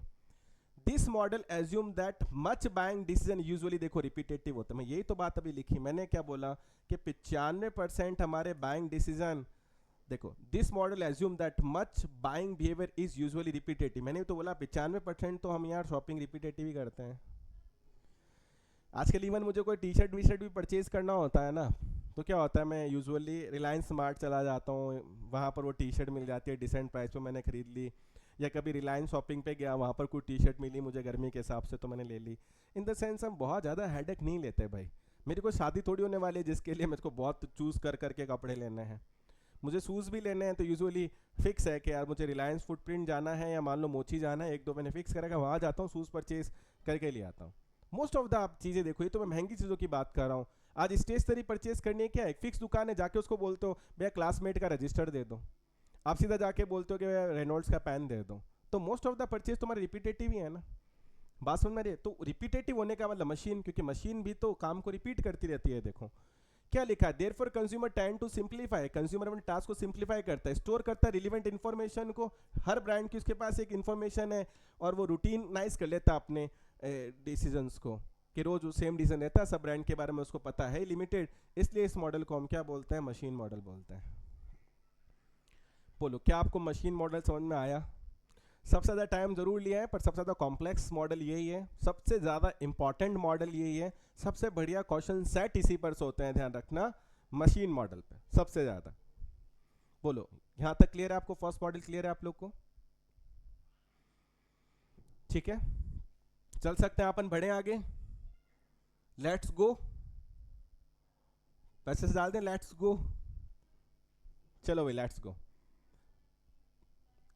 ठीक है, यहाँ पर इन्होंने एक 10 नंबर पे एक बात लिखा है कि ब्रांड की जो चॉइस है, ध्यान रखना, वो थोड़ा बहुत डिसीजन मीडिएटर पर जरूर डिपेंड करता है, और decision mediator are describe set of rule which buyer use to match their motive and alternative for satisfying this motives. तो डिसीजन मीडिएटर कोई भी हो सकता है, खैर वैसे डिसीजन मीडिएटर तो क्या होता है, हमारे फैमिली के मेंबर्स भी हो सकते हैं, जो थोड़ा बहुत उनसे भी पूछना पड़ता है, नहीं तो फूफा जी जिया जी नाराज हो जाएंगे, वो वाली बात है, और थोड़ा बहुत मेरे मोटिव किससे मैच कर रहे हैं वगैरह, लेकिन अब कोई खास यूटिलिटी नहीं है इस पॉइंट की, तो अपन ज़्यादा दिमाग नहीं लगा रहे। नेक्स्ट से देखो एक बात लिखी है यहाँ पर, किसकी, psychology of simplification. Psychology of simplification क्या है? It explain that when a buyer goes to purchase any new product he has no set of decision mediator, buyer rank order the motive and rank order the brands on basis of their potential for satisfying this motive. अब psychology of simplification का मतलब कहना क्या चाह रहा है? ये कहना चाह रहा है कि देखो जब आप कोई प्रोडक्ट परचेज करने के लिए जाते हैं ना, तो बहुत सारे ऑप्शंस होते हैं आपके पास, बहुत सारी ब्रांड्स होती हैं जो आप खरीद सकते हैं। अब करते क्या है, देखो मैं एक बात बताता हूँ, जब मुझे एसी परचेज करना था ना तो सबसे फर्स्ट पता है मेरा टास्क क्या था? मेरा टास्क था कि यार वो 40,000 की रेंज में आ जाए, मेरा ये कोशिश था 40 से 45 की रेंज में आ जाए, ज़्यादा रेंज में नहीं जाना मुझे, 55-60। सेकंड पता है मेरा क्या था कि यार जो इलेक्ट्रिसिटी है ना, मतलब सबसे प्राइम चीज ये था कि जो इलेक्ट्रिसिटी बिल है ना वो मुझे कम से कम दे। इसी में सबसे बड़ी दिक्कत है, बिल बहुत आता है। और इसके लिए मुझे क्या चाहिए था, इन्वर्टर एसी। अब इन्वर जो इन्वर्टर एसी था, ध्यान रखना, इस इन्वर्टर एसी की खास बात क्या थी कि इलेक्ट्रिसिटी कम कंज्यूम करता है। तो मैंने पता सबसे पहले ये देखा कि यार मुझे इन्वर्टर एसी किस में मिलेगा। इन्वर्टर में भी मुझको ड्वेल इन्वर्टर चाहिए, इन्वर्टर में भी मैंने मुझको क्या चाहिए, ड्वेल इन्वर्टर एसी चाहिए था मेरा चॉइस, जो इलेक्ट्रिसिटी सबसे मिनिमाइज कर। अब आया कि भाई LG का आता है सर ड्वेल इन्वर्टर एसी 60,000 का है, और भैया 45,000 के करीब कुछ ऐसा था IFB का ड्वेल इन्वर्टर एसी था। अब मेरा बजट था ये, और ड्वेल इन्वर्टर मुझको मिल रहा था IFB के अंदर, इलेक्ट्रिसिटी कंजप्शन कम होता है, मैंने इस एसी को परचेज किया। तो मैंने क्या किया, मैंने रैंक दी भैया, मैंने ऑर्डर बनाया, मैंने अपनी नीड देखी, मैंने देखा मेरी नीड को कौन सी ब्रांड सेटिस्फाई कर रहा है, इससे मेरा जो साइकोलॉजिकल प्रॉब्लम था वो सिंप्लीफाई हो गया ना, मैं कौन सा प्रोडक्ट परचेज करूं। तो कई बार हम क्या करते हैं, अपने डिसीजन को सिंप्लीफाई करने के लिए ब्रांड्स को क्या कर लेते हैं, अरेंज करते हैं, हमारे मोटिव को भैया कौन सा सूट कर रहा है उस प्रोडक्ट को हम परचेज कर लेते हैं। मैंने IFB का ऐसी परचेज का डिसीजन बहुत बढ़िया था, इसकी परफॉर्मेंस बहुत अच्छी है, मतलब इलेक्ट्रिसिटी कंज्यूम बहुत कम करता है।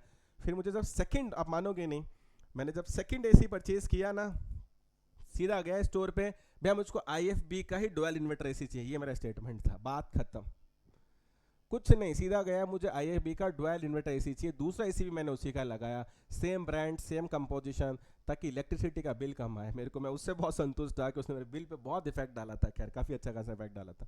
तो ये फर्क पड़ जाता है कि फिर सिंप्लीफाई करने के लिए डिसीजन को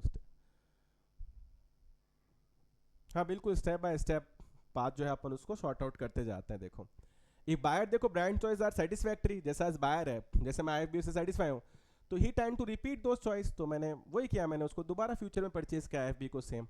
the buyer develop a routine to reduce complexity of buying, क्योंकि हमारा काम ही होता है ना, ज़्यादा कॉम्प्लेक्सिटी में फंसना है क्यों है। जब एक ब्रांड से मैं संतुष्ट हूँ तो मैं दोबारा उसी को ही तो परचेज करूंगा। तो मैंने दूसरे रूम में IFB का एसी लगाया बिना किसी प्रॉब्लम के।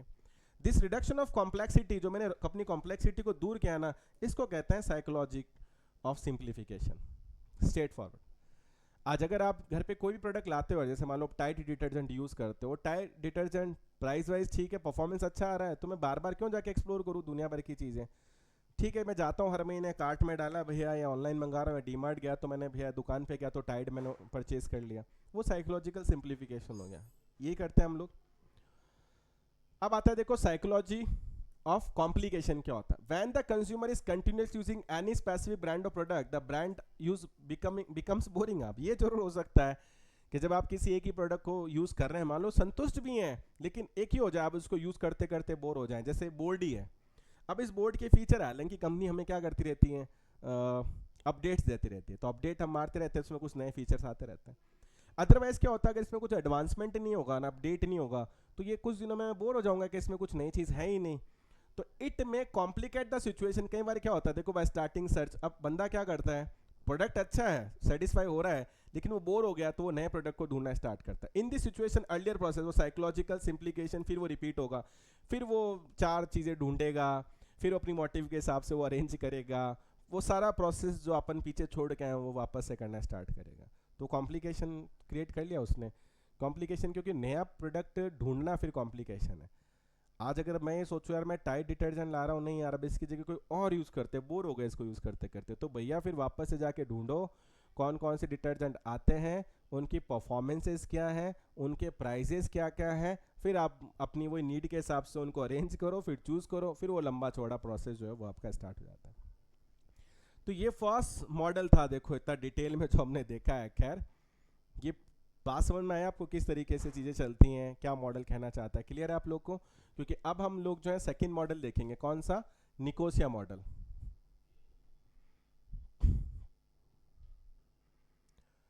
तो देखो नेक्स्ट जो है निकोसिया मॉडल की अगर अपन बात करते हैं, तो Harvard said model and Nicosia model दोनों ही ध्यान रखना है सिस्टम मॉडल को बिलोंग करते हैं, ध्यान रखना।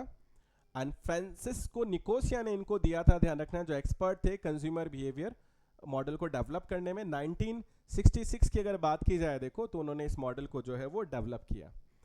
इन both the model human being is analyse as a part of system with stimuli as the input to the system and his behavior as the output of the system.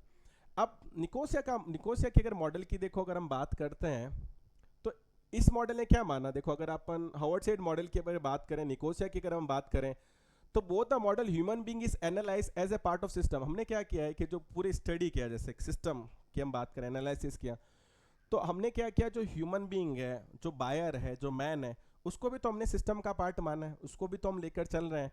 तो दोनों model में common चीज क्या है, ध्यान रखना कि human being को एनालाइज कैसे किया जा रहा है कि उनको सिस्टम का पार्ट माना जा रहा है, with a stimuli as the input. जो इनपुट है, ध्यान रखना, वो स्टिमुलाई का काम कर रहे हैं सिस्टम के लिए, और उसका जो बिहेवियर है, ध्यान रखना, वो सिस्टम के लिए आउटपुट का काम कर रहा है. ऑफकोर्स आउटपुट तो हमारे बिहेवियर ही है कि हम परचेज करते हैं या नहीं करते हैं, तो आउटपुट तो हमारे बिहेवियर से इन्फ्लुएंस होगा ही होगा. और ह्यूमन है, ध्यान रखना, उसका परसेप्शन, पर्सनैलिटी, क्योंकि उसके बाइंग डिसीजन को अफेक्ट करता है, तो वो इनपुट का काम तो करेगा ही. तो दोनों मॉडल में ये दो चीज़ें ध्यान रखना वो कॉमन है. तो अभी अपन जैसे इसकी करेक्टरिस्टिक्स पढ़ेंगे तो आपको समझ में आएगा मॉडल कहना क्या चाहता है. बहुत बढ़िया, बहुत अच्छी बात है. खैर मैं एक बहुत फनी बात आपको बताता हूँ, आपको हंसी आएगी. मेरी एक स्टूडेंट है खैर, जिसका नाम था प्रीवियस जैनित में जब मैं पढ़ाता था नेट वगैरह, तो एक लड़की थी मोनिका. तो मोनिका क्या थी, प्रेग्नेंट थी. तो वो पढ़ने के लिए आती थी, क्लासेस लेने के लिए आती. तो मैं उसको कहता था कि तुम तो सुन ही रही हो, तुम तो पढ़ ही रही हो, ये और नेट की क्लासेस दे रहा है अंदर तुम्हारा पेट के अंदर. तो उसका मंथ्स भी कुछ ऊपर चल रहे थे. तो वो बड़ी, मैंने कहा भैया अभिमन्यु की तरह होगा कि, पर मैंने कहा कोर्स पूरा करके जाना, जैसे अभिमन्यु को जैसे चक्रव्यूह में जाना आता है ना, तो इसको वापस फिर निकलने का भी रास्ता तुम्हें दिखाना है. जो खैर वो भी अभी भी कनेक्टेड है, मतलब पुराने स्टूडेंट सारे बहुत बढ़िया है, कनेक्टेड है. तो अब तो उसका बच्चा भी हो गया, बड़ा भी हो गया. सोचो, मैं उसको छेड़ता था, मैंने कहा तुम्हारे साथ तुम्हारा बच्चा भी ध्यान रखना, नेट का कोर्स कर रहा है वो. खैर वो अभिमन्यु की तरह पढ़ रहा है, तो बड़ा इंटरेस्टिंग था. खैर पुरानी याद है. करते हैं, देखो बच्चे कितने कितने एफर्ट्स करते हैं, नो डाउट. उस समय उस मंथ्स में भी आना बहुत सरप्राइजिंग था, पर बच्चे मेहनत करते हैं. तो खैर देखो, सबसे फर्स्ट करेक्टर की बात करें तो model focuses on the relations between marketing firm और कस्टमर. बिल्कुल इसका मॉडल का जो मेन फोकस है, ध्यान रखना, वो कस्टमर और कंपनी के बीच, ध्यान रखना, जो रिलेशनशिप होती है आपस में, उस पर फोकस रहेगा. कैसे फोकस रहेगा उस पर बात करते हैं. Marketing firm communicate to its target customer regarding its product और service through message in the form of advertisement. चलो अपन अपना एग्जांपल ही लेते हैं कि आप सब लोगों ने यूट्यूब पे देखा, सोशल मीडिया पर देखा या व्हाट्सएप पे देखा कि मैंने अपने प्रोडक्ट का, ध्यान रखना, एक एडवर्टीजमेंट किया. ठीक है, एडवर्टीजमेंट किया. बीएड में आपके साथ भी ऐसा हुआ था. Good good good. तो आप समझ रहे हैं, मैंने एडवर्टीजमेंट किया तो मैंने मैसेज दिया. या फिर ऐसा हो सकता है कि भी मैं कोई सेल्समैन रखता है या कोई कॉलर रखता है जो आपको अप्रोच करता. In return the consumer communicate to the firm by their purchase response. अब आपने क्या किया, मैंने ऐड दिया, आपको मेरा प्रोडक्ट अच्छा लगा, आप लोग एप्लीकेशन पर आए, आपने मान लो प्रोडक्ट को परचेज कर लिया, तो ये आपने मुझको रेस्पॉन्स दिया जैसे मैंने मैसेज किया. तो so buyer remain in the conflict situation at the time of selection of brand. पर प्रॉब्लम क्या आती है कि जैसे मेरे ऐप पे कोई बच्चा आता है, वो देखता है कि सर का कोर्स है, 10,000 फीस है, फिर वो दूसरे कोर्स पर जाता है, मान लो कहेंगे यार वहाँ पर तो 8,000 में ही आ रहा है यार. फिर एक जगह गया वहाँ पर 9 में आ रहा है, दूसरी जगह गया रहा वहाँ तो 13,000 में आ रहा है, कहीं पे गया रहे हैं तो 5,000 का ही आ रहा है. अब वो बंदा कन्फ्यूज होता है. आज वो बंदा कंफ्यूज होता है, स्टूडेंट कंफ्यूज होता है कि यार जगह जगह पर कोर्सेज है, जगह जगह पर प्राइसेस अलग अलग है. तो वो कॉन्फ्लिक्ट में फंस जाता है. किस में फंस जाता है, कॉन्फ्लिक्ट में फंस जाता है. देखो ठीक है, सिलेक्शन कौन सा लो. To overcome from this conflict situation buyer suggest various available brands, evaluate competitive brand. अब आपने भी तो किया होगा, मेरे को नहीं लगता कि आप सीधा आ गए मेरे पास. आपने लगा होगा कि आपके पास 4-5 जगह आपने देखी, आपने फिर वहाँ पर जाकर क्या किया, हमारा कंपैरिजन किया होगा. देखो ब्रांड्स का कंपैरिजन किया होगा, इवैल्यूएट किया होगा आपने. तो इवैल्यूएट सब कुछ करने के बाद में ही तो आपने डिसीजन लिया होगा परचेज करने के लिए. इसलिए इस मॉडल को क्या कहते हैं, हम कॉन्फ्लिक्ट मॉडल बोलते हैं. अब ये क्वेश्चन 7 स्टार है, ये क्वेश्चन बन सकता है कि कौन सा ऐसा मॉडल है जिसको हम कॉन्फ्लिक्ट मॉडल बोलते हैं. कॉन्फ्लिक्ट का मतलब क्या होता है, क्लैशेस बिटवीन आइडियाज.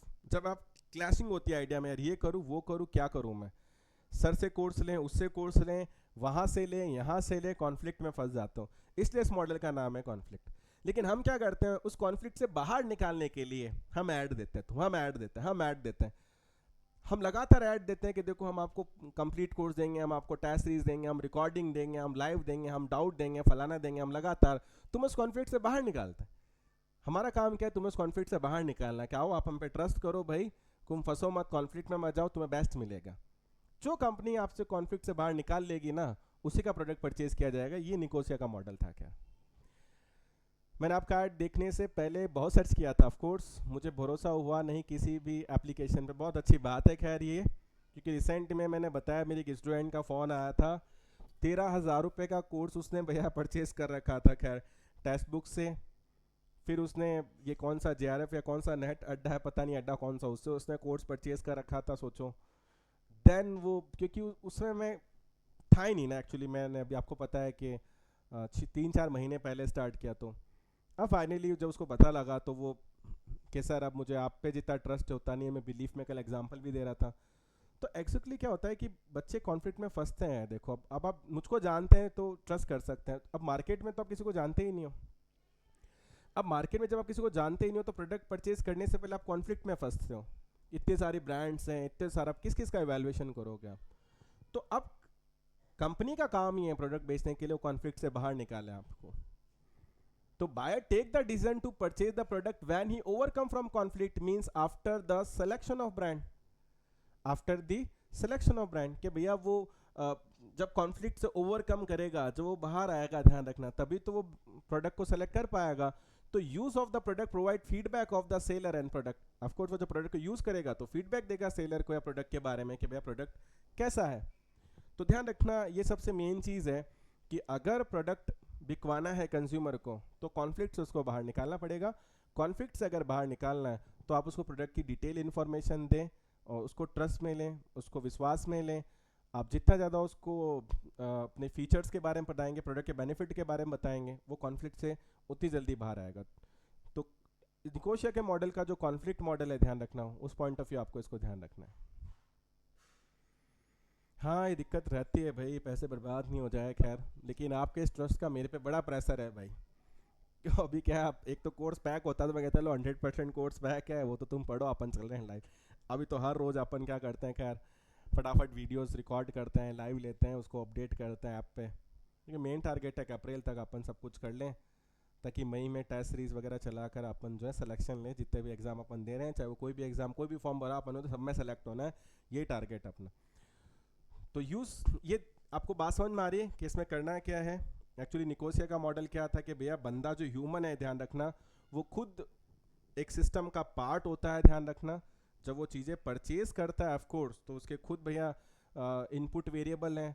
वो प्रोडक्ट जब खरीदता है तो भैया वो कंफ्यूज होता है, वो कॉन्फ्लिक्ट में फंसता है इतनी सारे ब्रांड्स के बीच में। तो प्रोडक्ट को परचेज कब करेगा, जब वो उस कॉन्फ्लिक्ट से बाहर आएगा। और कंपनी जो, ध्यान रखना, कैसे उसको कॉन्फ्लिक्ट से बाहर निकालती है, उसलिए एडवर्टीजमेंट करके। कंपनी ऐड करके क्या करती है, अपने प्रोडक्ट की नॉलेज देती है कस्टमर को, जिससे वो उस प्रोडक्ट को चूज कर सके भाई। और क्या होता है, जिस प्रोडक्ट का ऐड बंदा ज़्यादा देखता है ना तो फाइनली उसको परचेज कर लेता है, वो बार बार लगता है कि ठीक है प्रोडक्ट सही है। अब हमारे साथ भी यही दिक्कत है कि अगर मेरे पास आज मान लो बहुत सारा रिसोर्सेज, बहुत सारा पैसा हो, तो मैं बहुत अच्छी ब्रांडिंग खूब ऐड कर दूँ, लेकिन आजकल क्या दिखता है वो बिकता है वाली बात है। अब लोगों के पास हमसे ज़्यादा रिसोर्सेज हैं तो हमसे ज़्यादा ऐड करते हैं। सोशल मीडिया की हैंडलिंग बहुत अच्छी है उनकी। अब आपको पता है मैंने कितने सिलेक्शन दिए होंगे, पर मैं क्या सिलेक्शन ही शो नहीं कर पाता हूँ खैर, या इतनी फ़ोटोज़ नहीं दे पाते, तो रिजल्ट नहीं दिखा पाते हैं खैर। नहीं तो आप समझ सकते हैं, पायनियर है हम तो पढ़ाने में। कॉमर्स और नेट की अगर बात की जाए तो हम पढ़ाते थे तब तो कोई पढ़ाता ही नहीं था, और आज तो खैर टॉम डिक हैरी सभी हैं।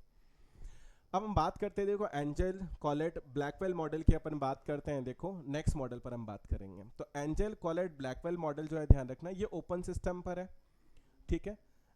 इस मॉडल के करेक्टर क्या है, इस पर हम बात करते हैं। इस मॉडल में खास बात किया, जो एग्जाम में क्वेश्चन दे चुका उसकी बात बता रहा हूँ। नेट मैनेजमेंट में मैंने क्वेश्चन देखा था आते हुए, आपको नेट कॉमर्स में भी दिख जाएगा। कैसा, कौन सा मॉडल है जिसने माना था man as the part of total system. मतलब ये सबसे मेन इंपॉर्टेंट चीज़ है जिस पे क्वेश्चन आता है, कि जो एंजल कॉलेट ब्लैकवेल मॉडल था ना, एक्चुअली इन्होंने माना कि जो मैन है ना, मतलब वो टोटल सिस्टम का पार्ट है, ठीक है। और जो ह्यूमन माइंड है ना, मतलब वो सीपीयू, वो मेन कंट्रोलिंग यूनिट जो है ना, वो उसका दिमाग है भाई। पता है ये मॉडल क्या कहता है, मैं बहुत सिंपली समराइज करूं तो, अगर ये मॉडल ये बोलेगा कि भाई आज मैं कोई प्रोडक्ट परचेज करूंगा ना, तो मैं प्रोडक्ट परचेज करूँगा तो मैं अपनी नीड, अपनी पर्सनैलिटी जो मुझे सूट करे, जो मेरे परसेप्शन है, जो मेरा बिलीफ है या मेरा जो एटीट्यूड है उसके लिए सूटेबल हो, मैं उसको प्रेफरेंस पे रखूँगा। हाँ, सोशल फैक्टर क्या कहते हैं, कल्चर फैक्टर क्या करते हैं, वो बात की बात है, पर सबसे पहले चॉइस किसकी होगी, मेरी होगी ना। प्रोडक्ट तो मुझे यूज़ करना है ना। मेरे ख्याल से आप लोग भी ऐसा करते होंगे, मैं कह नहीं सकता, क्योंकि आप बहुत अगर सोसाइटी के अंदर रहते हैं तो हो सकता है कई बार आपका चलता ही नहीं हो तो सोशल फैक्टर ज़्यादा हावी हो। पर ये मॉडल क्या कहता है, जैसे आप जयपुर में रह रहे हैं, आप थोड़ा फ्रीली रह रहे हैं, तो मुझे लगता है आप जब कोई प्रोडक्ट परचेज करते होंगे तो आप अपनी टेस्ट और प्रेफरेंसेस के हिसाब से परचेज करते होंगे ना, कि आपके हिसाब से कौन सा प्रोडक्ट आप सूटेबल आपके लिए, आप मुझे कमेंट करके बताएं। क्योंकि अगर ऐसा है तो ये मॉडल ठीक है। अब देखो ये मॉडल आगे क्या कहता है, आपको समझ में आएगा कि देखो हम कोई प्रोडक्ट परचेज करेंगे तो अपनी खुद की पर्सनैलिटी, खुद का एटीट्यूड, जो हमारे माइंड में ऑलरेडी स्टोर्ड इन्फॉर्मेशन है, हमारा पास्ट एक्सपीरियंस क्या रहा है, हमने क्या सीखा है, उसके बेसिस पे लेंगे। यानी सबसे क्रूशियल इंपॉर्टेंट जो पॉइंट होगा ना कंज्यूमर बिहेवियर में प्रोडक्ट परचेज करने का, वो मैन खुद है भैया। वो अपनी personality, attitude, learning, past experience के हिसाब से प्रोडक्ट को ध्यान रखना परचेज करेगा। It believe that consumer has limited capacity for information processing. ये मॉडल कहता है कि भैया इंसान के पास इतना समय नहीं है कि हर चीज़ के लिए, जो अपने हार्वर्ड शेड मॉडल में देखा कि इतना नहीं है कि वो हर चीज़ के लिए जा के भैया प्रोडक्ट एनालिसिस करेगा, इतना नहीं है। उसके पास लिमिटेड कैपेसिटी है इन्फॉर्मेशन प्रोसेस करने का। तो वो क्या करता है, स्टोर्ड इन्फॉर्मेशन है, उसका टेस्ट प्रेफरेंसेस उसको पता है, तो वो जाके प्रोडक्ट को परचेज करता है। So consumer employ simple question strategies to purchase the product. तो सिंपल इस क्वेश्चन मतलब स्ट्रैटेजीज यूज करता है प्रोडक्ट को परचेज करने के लिए, जो उसके हिसाब से सूटेबल है वो जाके परचेज कर लेता है। ध्यान रखना, ऐसा नहीं है कि बहुत ज़्यादा कॉम्प्लेक्सिटी के अंदर वो फंसेगा। तो ये था एंजल कॉलेट ब्लैकवेल मॉडल, जहां पर माना कि मैन, ह्यूमन, जो जनरल कंज्यूमर है, वो सबसे इंपॉर्टेंट पार्ट है। हाँ, जैसे कभी कभी आपने बोला कि खुद की चलती है, जब आपको चलती है आपकी खुद की, तब आप अपनी चीज़ों के हिसाब से उसको प्रोडक्ट को परचेज करते होंगे, जो आपके हिसाब से आपकी पर्सनैलिटी के लिए सूटेबल होगा, जो आपके पास्ट एक्सपीरियंस के हिसाब से आपको लगता है कि सूटेबल है या सूटेबल नहीं है, जो आपने लर्न किया उसके हिसाब से आप प्रोडक्ट को परचेज करेंगे। बोलो हाँ या ना, ऐसे ही होगा आपके साथ। तो ये मॉडल यही कहता है, ध्यान रखना। और हम बहुत ज़्यादा इन्फॉर्मेशन कई बार प्रोसेस नहीं कर पाते कि मैं हर चीज़ खरीदने से पहले सोचूंगा समाज क्या सोचेगा, वो क्या सोचेगा, या भैया कोई और अल्टरनेटिव है क्या, ऐसा है क्या, वैसा है क्या। इतनी कॉम्प्लेक्सिटी में हम नहीं फंसते हैं, ध्यान रखना। उसके बाद में देखो नेक्स्ट जो मॉडल है हमारा वो क्या है, ध्यान रखना, लर्निंग मॉडल है। और लर्निंग मॉडल जो था वो हम लोगों ने, मैंने आज शायद प्रीवियस क्लास के अंदर भी आप लोगों को बताया था कि fulfilling model is based on जो पावेलियन स्टिमुलस रेस्पॉन्स थ्योरी था, जिसको अपन क्लासिकल कंडीशनिंग थ्योरी भी बोलते हैं, ध्यान रखना। तो याद हो गया, मैंने आपको बताया था कि जो एक डॉग है, तो उन्होंने क्या किया कि डॉग को क्या करते थे कि वो जो खाना देते हैं तो आपको पता सलाइवा आता था, तो वो हर किसी का नॉर्मल बिहेवियर है भाई। वो तो एक सिंपल सी बात है कि अगर आप कोई खाना देंगे तो हमारे मुंह में पानी आता है जब अच्छा खाना बनता है तो, और डॉग का तो वैसे सलाइवा ज़्यादा रहता है तो वो ज़्यादा। लेकिन उन्होंने एक वो पैटर्न बना दिया था कि खाना देने से पहले उनको बेल रिंग करनी है, और बेल रिंग करने के बाद वो खाना देंगे। तो वो क्या, एक उन्होंने एक मेजरमेंट भी लगा दिया था डॉग के, जिसमें सलाइवा को मेजर करते थे वो। तो एक दिन क्या हुआ, आप रैंडम मान लो कि बैल बजी। अब जैसे बैल बजी तो कुत्ते के मुंह में सलाइवा आना स्टार्ट हो गया भैया। तो उन्होंने देखा कि यार अभी तो खाना देना ही नहीं है मान लो इसको, या खाना देने का टाइम ही नहीं हुआ है, पर बैल को एसोसिएट कर लिया था कि बैल अगर रिंग हो रही है तो उस डॉग ने ये दिमाग में सेट कर लिया था कि उसको खाना मिलेगा। एक और बड़ी एग्जांपल देता हूँ, जैसे बीकानेर में हमारे घर में एक डॉग था जिसका नाम था गोल्डी। खैर उसकी डेथ पे मुझे बहुत रोना आया था, खैर बहुत दुख हुआ। तो उसके बाद मैंने कभी भी कोई डॉग घर पे रखा नहीं। मेरे डॉटर को बहुत पसंद है, वो गली में किसी डॉग को खिलाते रहते हैं कुछ ना कुछ। लेकिन इसकी डेथ के बाद हमने घर पे कभी कोई किसी को रखा नहीं, जैसे ब्रदर टाइप था वो मेरा। तो पता गोल्डी जो था ना, उसके साथ प्रॉब्लम क्या थी घर में ही रखते हैं, एक घुमाने का टाइम होता है सुबह दोपहर शाम, तो उसकी चेन थी। अब गलती से भी क्या हो जाता था, गलती से उस चैन पर हाथ लग गया, वो चैन गिरेगा, उसकी आवाज़ हो गई तो वो उधर उधर भागना स्टार्ट हो जाता। उसको लग रहा, वो एक्टिव हो जाता, उसको लगता था कि यार मुझको घुमाने का टाइम हो गया, मुझे इधर उधर घूमने को मिलेगा, मुझे घूमने के लिए ले जाएंगे ये लोग। अब सोचो जबकि उसका टाइम नहीं हुआ, पर उसने एसोसिएट कर लिया था चेन की आवाज़ बजना, इसका मतलब मेरे घूमने का टाइम है। तो ये एसोसिएट जब एक जानवर सीख सकता है इस चीज़ को, जबकि उसका टाइम नहीं है, मेरे को घूमने नहीं जाना है, मान लो उसकी रैंडम चेन पड़ी थी, मैंने यहाँ से उठा के वहाँ फेंक दिया, उधर रख दिया टांग दी, उसकी आवाज़ सुनते हुए एक्टिव हो जाता था कि मेरे को घुमाने नहीं जा रहा। तो सीख लेती हैं ये चीज़, ध्यान रखना। तो Ivan Pavlov Russian psychology physiology से ध्यान रखना। And Pavlov carried out some, उसने एक्सपेरिमेंट किए थे डॉग के साथ, जो मैंने अभी आपको बताया, उसको भी पढ़ेंगे आप। हम ट्रेडिशन से मॉडर्न स्विच हो रहे हैं तो खुद को प्रेफरेंस देते हैं, बिल्कुल सही है। When a piece of meat was देखो प्रेजेंटेड टू डॉग, ठीक है, देखा एक नोटिसेबल काफ़ी अच्छा साल्वेशन या स्लाइवा है उसके मुंह में। When presentation of piece meat was withheld and the merely rang के, उसको खाना नहीं दिया, केवल घंटी बजी, केवल घंटी बजाए तो ठीक है, कोई स्लाइवा नहीं है उसको, क्योंकि पहले एसोसिएट ही नहीं किया था कुत्ते ने कि भैया घंटी बजेगी तो खाना मिलेगा। पर नेक्स्ट फेज क्या किया, पावलो ने प्रोसीड किया, लिंक करना स्टार्ट किया, piece of meat and ringing a bell, कि घंटी बजा के वो खाना देता था, घंटी बजा के वो खाना देता था, एसोसिएट कर दिया। Then he saw the dog began to salivate after ringing the bell, तो उसने देखा कि जैसी घंटी बजती थी डॉग के मुंह में सलाइवा आना स्टार्ट हो जाता, even when the dog was yet to get piece of meat, जबकि अभी तक उसको खाना दिया ही नहीं था। This behaviour dog was based on learning, यानी लर्निंग पे। So learning model very significant था मार्केटिंग फर्म के लिए, क्योंकि मैंने कल भी आपको एक बात बताया था कि कंपनीज हमें प्रोडक्ट को परचेज करने के लिए चीज़ें सिखाती हैं कि भैया ये चीज़ भी आप यूज़ करो, ये चीज़ भी आप यूज़ करो। जिन चीज़ों की कभी हमें ज़रूरत नहीं थी ना, वो भी चीज़ें सिखाती है। अब मुझे ऐसी क्यों आ रही है, क्योंकि कुछ टाइम पहले या कुछ साल पहले मैंने बैड कंफर्टर लिया। अब बैड सोचते हैं तो बैड वैसे ही कंफर्टेबल होता है, पर उन्होंने बैड कंफर्टेबल ये कंफर्टर आता है, इसको बैड पे बिछाओ आप, और ज़्यादा अच्छा फील होगा, बढ़िया सॉफ्ट फील होगा, सोने में कंफर्टेबल होगा। मान लो मैंने उसको खरीद भी लिया, लेकिन मुझको कुछ यूटिलिटी समझ में नहीं, महंगा भी लिया, कुछ लिमिटेड यूज़ क्या वो पढ़ाई होगा क्या। पर कंपनी क्या करती है, उसको बेच देती है अपन को, पागल बना बना के एक तरीके से वो चीज़ें सिखा देती हैं अपन को जिन चीज़ों की ज़रूरत नहीं होती है ना। तो model explain that marketing firm change कर सकते हैं, इन्फ्लुएंस कर सकते हैं कंज्यूमर बिहेवियर को। भाई अगर वो कुत्ते के बिहेवियर को इन्फ्लुएंस कर सकता है तो इंसान के बिहेवियर को तो किया ही जा सकता है, बाय डिजाइनिंग और manipulating the drive stimuli response in order to get favorable predisposition आप क्रिएट करो अपने प्रोडक्ट के लिए।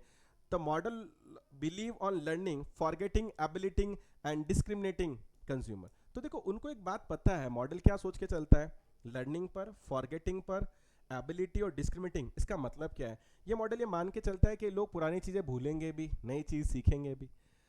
तो नई चीज़ सिखाओ ना इनको, सब पैसों का खेल है सर वो भी ठीक है। अब देखो मैंने देखा है कि इंडिया में सबसे ज़्यादा लोग, अगर अपन देखें तो टूथपेस्ट के नाम पे कॉलगेट यूज़ करते हैं। पर पतंजलि आया तो उसने लगा कि कॉलगेट को कई लोगों को भुलवा ही दिया। पतंजलि आया तो उसने क्या बोला, आयुर्वेदिक है, देखो ये ज़्यादा बढ़िया है, इसमें नीम है, लौंग है, ये आपके दांतों के लिए अच्छा है। तो कहीं ना कहीं तो फॉरगेट करवा ही दिया ना, उसको भुला ही दिया ना। मतलब नई चीज़ डाल दी लोगों के दिमाग में, नई चीज़ सिखा दी कि हेल्थ के लिए, आपके लिए, बॉडी के लिए अच्छा कौन सा, आयुर्वेदिक चीज़ें ज़्यादा बढ़िया, इनके साइड इफेक्ट नहीं होते। और लोगों ने सीख लिया, फिर लोग हर चीज़ में आयुर्वेदिक ढूंढने लग गए। नहाने का साबुन है तो उनको आयुर्वेदिक चाहिए, अगर वो कोई मान लो शैम्पू यूज़ करें तो वो नेचुरल आयुर्वेदिक हो तो वो ढूंढना स्टार्ट कर दिया, पेस्ट है तो भैया वो आयुर्वेदिक करना स्टार्ट किया। इससे तो पतंजलि इतनी बड़ी एफएमसीजी कंपनी बन गई, क्योंकि उन्होंने लोगों को चीज़ सिखा दी नहीं। क्योंकि हमें अगर सीखने की आदत है तो क्यों ना नई चीज़ सिखा दे। मैंने एग्जाम्पल कोलगेट का भी लिया था एक, कि वो कहता है सुबह के साथ शाम को भी आप ब्रश करो तो आपके टीथ अच्छे रहेंगे, लेकिन भैया ऐसा करने से कोलगेट का कंजप्शन तो डबल हो जाएगा ना। तो वो क्या करते हैं, हमें मैनिपुलेट करते हैं, देखो हमारे बिहेवियर को ऐड करते हैं, बार बार स्टिमुलाई देते हैं हम लोगों को, हमारी नीड्स अटैच करते हैं, वो हमें पुरानी चीज़ें क्या करते हैं, फॉरगेट करवाते हैं, अपनी चीज़ों को लर्न करवाते हैं वो। तो हमें चीज़ें हैं, खूबियाँ हैं, इसका क्या है कि काफ़ी सिग्निफिकेंट रोल है। इसलिए तो कंपनी नई नई चीज़ें लाती है और हम भी अपने चीज़ें डाली ना, जैसे ग्रीन टी। अब ग्रीन टी पहले कहाँ पी हम लोगों ने, लेकिन क्या कंपनी, आप दूध मिला के पीते हो, उससे आपको ये फलाना प्रॉब्लम होता है, इससे शुगर बढ़ता है, इससे आपको एसिडिटी होती है, इसकी कैलोरीज जाती है, आप ग्रीन टी पियो भैया, उससे आप पतले हो जाओगे। अब वो ग्रीन टी पीने से कौन पतला होता है, खैर मुझे पता नहीं है भाई, हुआ तो कोई ऑफेंड मत होना। अब वो घूमना फिरना एक्सरसाइज तो करना पड़ेगा, पर ठीक है वो बात उठेगी। और ठीक है वो करते करते अब इतने सारे लोगों को ग्रीन टी पकड़ा दी उन्होंने। कुल मिलाकर बात है ना, ग्रीन टी से पहले भी दुनिया चल रही थी, लेकिन क्या है, कंपनी ने इस तरीके से सिखाया, इस तरीके से सिखाया कि लोग बेचारे बढ़िया जो चाय पीते थे अदरक डाल के, और वो भैया इलायची डाल के, बढ़िया दूध डाल के, वो तो हटा दिया, उनको क्या पकड़ा दिया, ग्रीन टी। आप समझो कि पुरानी चीज़ों को भुला दिया, नई चीज़ों को एक्सेप्ट करा दिया। क्यों, कंपनी वहाँ से पैसा कमा रही, नई नई कंपनी आकर उसमें भी फिर अलग अलग बात लेकर आ जाएंगे। अरे देखो प्लेन ग्रीन टी से अच्छा कौन सी है, आप तुलसी वाली ग्रीन टी लो, उसमें वो तुलसी डाल के पुराने को बुला के यहाँ नया ये वो फलाना पता नहीं, खैर क्या क्या चलता रहेगा। हाँ ये बिल्कुल सही कहा आपने, बिल्कुल सही कहा आपने। कि पतंजलि का जैसे टूथपेस्ट की कंप्लेन थी कि जैसे उसको यूज़ करने से आपके दांत वाइट की जगह पीले हो जाते, हो सकता है कि वो स्ट्रांग या मजबूत करता हो दांतों का, पर उनमें ये इशू था कि वो वाइट की जगह ध्यान रखना येलोइश करता है टीथ को। मेरा ब्रदर तक मानोगे नहीं, मेरा ब्रदर है योगेश मेहरा, आईटी किया उसने, यूरोप से एमबीए किया, वो इंडिया से 2-3 पैकेट्स टूथपेस्ट दंत कांति लेके गया, पतंजलि का दंत कांति, कि वहाँ नहीं मिलेगा। सोचो एक टाइम में ये ब्रांड वैल्यू था, जो आसानी से कोई प्रोडक्ट बदलता नहीं, लेता नहीं, वो इन चीज़ों को मानता नहीं, बहुत मॉडर्न है, बहुत एडवांस, बहुत इंटेलिजेंट हो। सोचो उसने आईआईटी किया, उसने टाइम भी किया, वो दंत कांति के 2 डब्बे लेके जा रहा था कि यार वहाँ मिलेगा नहीं। अब सोचो एक टाइम में उसका इंपॉर्टेंस देखो कि उसने ऐसे लोगों को भी क्या क्या चीज़ें सिखा दी थी, इतनी बड़ी ब्रांड से स्विच करवा दिया था। तो कंपनी कुछ भी कर सकती है। Black T, brown T, green tea, पता नहीं, अब तो बीच में ग्रीन कॉफ़ी भी आ गई। और मैंने ग्रीन कॉफ़ी भी ट्राई किया, मानोगे नहीं, उसमें लिखा हुआ था ये और ज़्यादा, बीच में था यार मैं पतला हूँ स्लिम हूँ, तो मैं चीज़ें ट्राई कर रहा था, तो मैंने ग्रीन कॉफ़ी भी ट्राई की, ग्रीन कॉफ़ी भी आ गई है जो कहता और बढ़िया आपको पतला कर देगी भैया। खैर रिजल्ट तो मुझे किसी से नहीं मिला, खैर, लेकिन घूम फिर के आजकल मैंने चाय वो स्टार्ट कर दी है, वापस से दूध डाल के, अदरक इलायची डाल के, वो जो टेस्ट है वो किसी में मिल नहीं रहा। खैर खैर आप भी सोचोगे सर, बट देखो लर्निंग मॉडल हैज़, अब में ये थोड़ा सा इंपॉर्टेंट है क्या बात, कि learning model has vital role in the area of sales promotion. कि सेल्स प्रमोशन के लिए अगर बात की जाए तो लर्निंग जो मॉडल है ना वो बहुत इंपॉर्टेंट है। By the judicious design of drive and stimuli the firm can create salvation in the mind of consumer. अब देखो ये कितनी बदतर बात लिखी हुई है, मतलब बड़ी फनी बात है क्या। कुत्ते को बैल बजाना से स्लैवा स्टार्ट हो गया, वैसे ही कंपनी सेल प्रमोशन करती है, और भाई दिवाली की सेल आने वाली है, तो ये क्या करे, वैसे हमारा स्लाइवा स्टार्ट हो जाता है, मतलब हमें लालच आना स्टार्ट हो जाता है, हम खरीदने के लिए तैयार हो जाते हैं। सस्ता तो कुछ नहीं मिलता, कंपनी घाटा खा के कुछ नहीं बेचती है। पर क्या है, जैसे वो डॉग को भैया बैल बजा के खाना देते तो बैल बजते ही वो उसको तैयार हो जाता, मुझे खाना मिलने वाला है, वैसे कंपनी सेल्स प्रमोशन में करती है इस बिहेवियर को। उसे पता जैसे ही ऑफर देंगे ना, बंदा में स्लाइवा इन द सेंस वो एक्टिव हो जाएगा कंज्यूमर के साथ, और वो प्रोडक्ट को खरीदने के लिए रेडी हो जाएगा कि अब सेल आने वाली है, मैं उसको परचेज करूंगा। लोग तो भैया बिग बिलियन डे फलाना कुछ भी आता है, पहले कार्ट में आइटम रख लेते हैं, अंधाधुन उसकी शॉपिंग करते हैं, वो क्या प्राइस मैनिपुलेट हुआ, प्राइस बढ़ा के डिस्काउंट दिया, कुछ नहीं था, देखते ही नहीं है। तो फर्म कैन केयरफुल स्टडी करती है, देखो कंज्यूमर की साइकोलॉजी का, and may select appropriate tool use करती है सेल्स प्रमोशन का, ताकि लालच दे सके कि वो कंज्यूमर प्रोडक्ट परचेज करे। सिखा दिया उन्होंने आजकल, पहले होता था एक डिस्काउंट आता था दिवाली में, आज हर दिन डिस्काउंट, आप कभी भी चले जाओ, उन्हें पता बिना डिस्काउंट के कंज्यूमर परचेज नहीं करेगा चीज़ों को।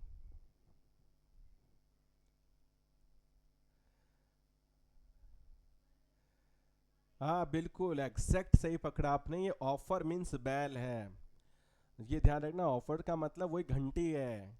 यही तो यान पवेलो की थ्योरी प्रूव कर रही है कि जैसे उस कुत्ते ने एसोसिएट कर लिया था कि बैल बजेगी तो खाना मिलेगा, वैसे ही यहाँ पर हम ये बात अज्यूम कर लेते हैं कि ऑफर आएगा तो प्रोडक्ट सस्ता मिलेगा, आने वाला है सस्ता प्रोडक्ट, हम ऐसे तैयार हो जाते हैं।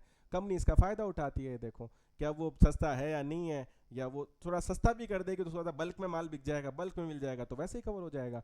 आज यार मैं कोई कोर्स 10,000 में 5 बच्चों को बेचूं, लेकिन 5 की जगह अगर 50 जने खरीदने के लिए तैयार हैं, तो मैं 8,000 में बेच दूँ तो कहाँ दिक्कत है, वहाँ मेरा कलेक्शन ज़्यादा निकल कर आ जाएगा भैया। तो कंपनी को तो कोई दिक्कत नहीं है ना उस चीज़ के अंदर, तो कंपनी इस तरीके से इन चीज़ों का यूज़ करती है। ये बात जो थे वो लर्निंग मॉडल में इयान पवलोव समझाना चाहते थे। क्वेश्चन बन सकता है कि जो सेल्स प्रमोशन है, ध्यान रखना, ये सबसे एक वाइटल रोल रखता है लर्निंग के अंदर, कि ये ऑफर्स देते क्यों, हमें ल्योर करने के लिए, लालच देने के लिए टूल यूज़ करते हैं। ये क्लियर है यहाँ तक बात, ये मॉडल समझ में आया आप सब लोगों को, यहाँ तक क्लियर है? क्योंकि नेक्स्ट मॉडल हम देखेंगे, अब साइको एनालिटिकल मॉडल पर हम बात करेंगे, जो फ्रूडियन की साइकोलॉजी पर बेस्ड है, ध्यान रखना।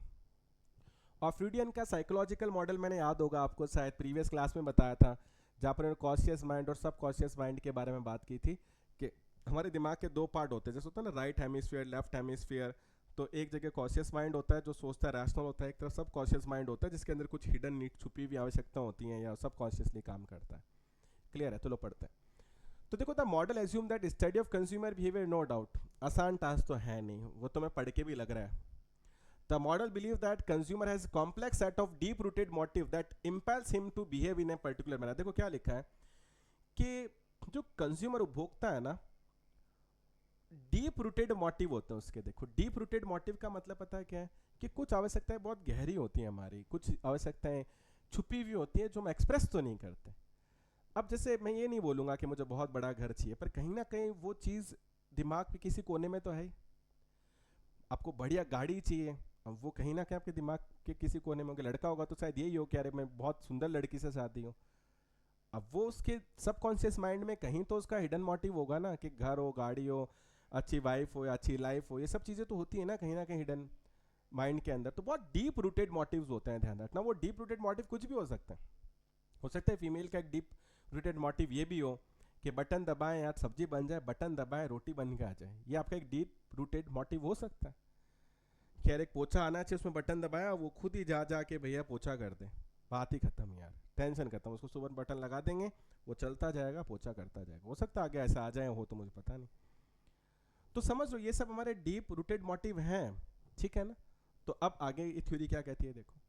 The recording in the unconscious mind of consumer due to information, experience, exposure significantly affect is conscious behaviour. तो क्या लिख रहा है, देखो कि हमारा जो अनकॉन्शियस माइंड है ना, ध्यान रखना, उसके अंदर रिकॉर्डिंग्स रहती हैं, चीज़ें रहती हैं, ठीक है। चाहे वो इन्फॉर्मेशन के कारण से जा रही हो उस माइंड में, चाहे एक्सपीरियंस के कारण से जा रही हो, चाहे इतने एडवर्टीजमेंट देख रहे हैं उनके कारण से जा रही हो, लेकिन फिर वो हमारे कॉन्शियस बिहेवियर को भी अफेक्ट करना स्टार्ट करती है। जो चीज़ हम सोच समझ के करते हैं ना, जो एक्टिव माइंड होता है, वो कहीं ना कहीं हमारे सबकॉन्शियस इनएक्टिव माइंड से भी अफेक्टेड होता है, ध्यान रखना। It believe that every consumer has his own private world comprising suppress desire, hidden fears, subjective aspiration. तो क्या कह रहा है, देखो कि हर व्यक्ति की खुद का एक प्राइवेट वर्ल्ड होता है। प्राइवेट वर्ल्ड का मतलब क्या है, जैसे मेरे बच्चे हैं तो उन्होंने अलग ही दुनिया बना रखी है उनके हिसाब से। वो क्या कहते हैं, वो सेंटा क्लॉज भी है इस दुनिया के अंदर, उस हिसाब से कार्टून्स भी हैं, इस हिसाब से सिंचैन भी हैं, वो एक अलग दुनिया में रहते हैं। वैसे हर इंसान की एक अलग दुनिया होती है, मेरी एक अलग दुनिया, आपकी अलग दुनिया, हमारे सबका क्या होता है एक। अब हम में क्या होता है, हम सब की कुछ ना कुछ दबी हुई इच्छाएं होती हैं। मेरी भी कुछ हिडन नीड्स हैं, आपकी भी कुछ हिडन नीड्स होगी, ध्यान रखना। हमारे खुद के कुछ हिडन फियर्स होते हैं, जैसे कभी कभी मुझको भी डर लगता है, जो मैं एक्सप्रेस तो नहीं कर सकता हूँ, पर कहीं ना कहीं वो डर है। एंड सब्जेक्टिव एस्पिरेशन होती है, सबके अलग अलग, ध्यान रखना, महत्वाकांक्षाएं होती हैं। आज कहीं ना कहीं हिडन मेरे को भी लगता है, अरे यार इस महीने कोई कोर्स बिकेगा नहीं बिकेगा, कितने कोर्स निकलेंगे, क्या होगा, चलेगा नहीं चलेगा, ये अब तो इतने ऑनलाइन चीज़ आ गई। तो अब देखो मैं बहुत एक्टिवली इस चीज़ पर नहीं हूँ, पर कहीं ना कहीं जब इतने सारे मैं ऐड देखता हूँ, कई बार मैं देखता हूँ कोई बंदा 500 रुपये में कोर्स देगा, कोई 1500 1000 रुपये में कोर्स देख रहा है, तो कहीं ना कहीं मेरे अनकॉन्शियस माइंड में वो जा तो रहा है ना। जब वो अनकॉन्शियस माइंड में जाता है, तो मैं कॉन्शियस माइंड में जब कोई फीस प्लान करता हूँ तो अफेक्ट तो करता ही है ना वो, कहीं ना कोई फियर तो आता ही है कि यार ये लोग कर क्या रहे हैं भाई, यार ये क्या, किस हिसाब से चीज़ों को निकाल रहे हैं, किस हिसाब से बेच रहे हैं, क्या कर रहे हैं। एक ड्रीम हाउस होना चाहिए, मी टू डिनर, बस थोड़ा सा रहा, थोड़ा सा रहा अपना। 53 पर आ गए, नहीं तो अपन देख लेंगे इसको, भी कर लेंगे क्लोज, ठीक है। ये लास्ट अपन थ्योरी कर लेते हैं। समझ लो हमारी सबके हिडन डिजायर्स होते हैं, हिडन फियर्स होते हैं। तो model explain that from the point of view of marketing firm it is pertinent to study the recording in the conscious mind of consumer in a comprehensive manner. तो ये theory पता Sigmund Freud किस पर थी, कि conscious mind की तो सब स्टडी करते ही हैं, सब कॉन्शियस माइंड की भी स्टडी करो, वो कॉन्शियस माइंड को अफेक्ट करता है।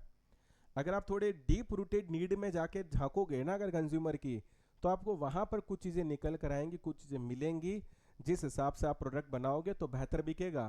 तो as result the marketing firm can influence the consumer by point out appealing of the hidden motive को आप पॉइंट आउट करो, drives an aspiration to sell इस प्रोडक्ट, ताकि आप अपने प्रोडक्ट को बेच सको। देखो मैं बहुत सिंपल सी बात करता हूँ, खुल के बात करता हूँ, कि हम सब लोगों का एक हिडन नीड तो ये होगा ना, गुड लुकिंग।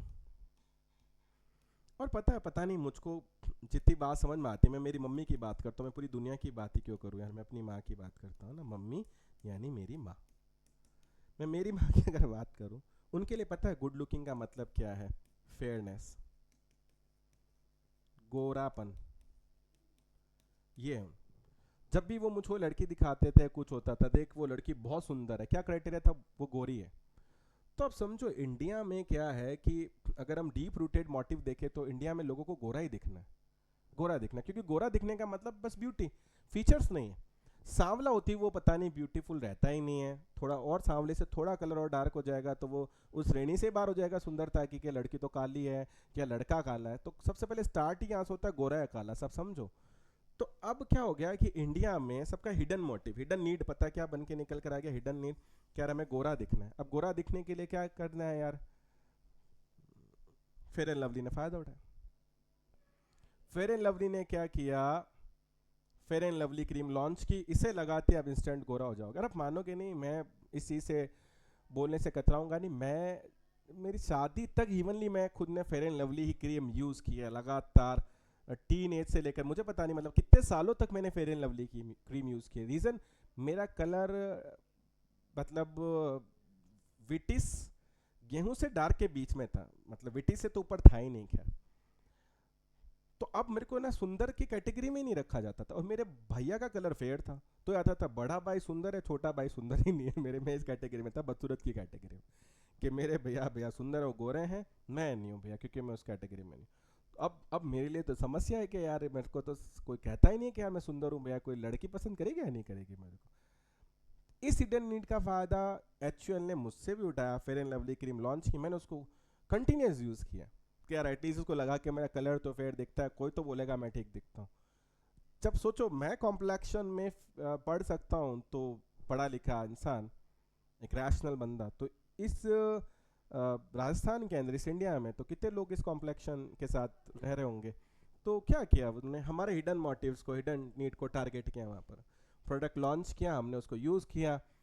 तो अब सोचो, अब तो खैर वो चीज़ों से मुड़ चुका, अब तो मैं वो फेयर एंड लवली खैर क्रीम काफ़ी टाइम पहले, मैंने कई सालों पहले यूज़ करना बंद किया, लेकिन जब वो मेरी हिडन नीड थी तब बहुत कैपिटलाइज किया है कंपनी ने उसको। जैसे हर इंसान का सपना होता है कार खरीदना, पर कार महंगी आती है। तो आप सोचो क्या किया मारुति सुजुकी ने, जो सबसे बेसिक कार थी इनकी, कौन सी कार थी, मारुति सुजुकी की शायद सबसे जो छोटी कार आती है, मतलब वो चाहे आप अल्टो की बात कर लो, चाहे मारुति जैन की बात कर लो, या मारुति 800 थी शायद, है ना, मारुति 800। अब मारुति 800, सोचो आप, हिडन टारगेट, हिडन मोटिव को टारगेट किया, कार चाहिए ना, ये ले कार, तेरे बजट की इकोनॉमिकल कार है, देखो। हाँ, आपको वाइफ तो सुंदर ही मिल गई शायद, पता नहीं क्या देख के मिल गई, खैर। और गर्ल्स ज़्यादा अफेक्ट होती हैं, ठीक है, गर्ल्स ज़्यादा अफेक्टेड होती हैं, ज़्यादा मैंने कहा ना मेरी माँ के हिसाब से, मतलब हर सास के हिसाब से, इन द सेंस लड़की गोरी होनी चाहिए भाई, वही सुंदर है।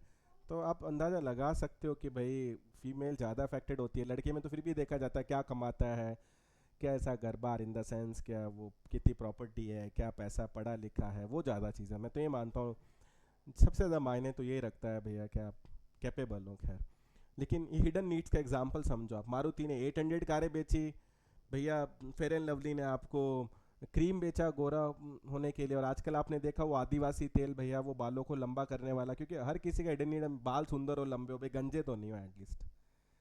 सब क्या चाहते हैं, क्योंकि बालों से एक सुंदरता आती है, तो वो वहाँ पकड़ रहा है हिडन नीड।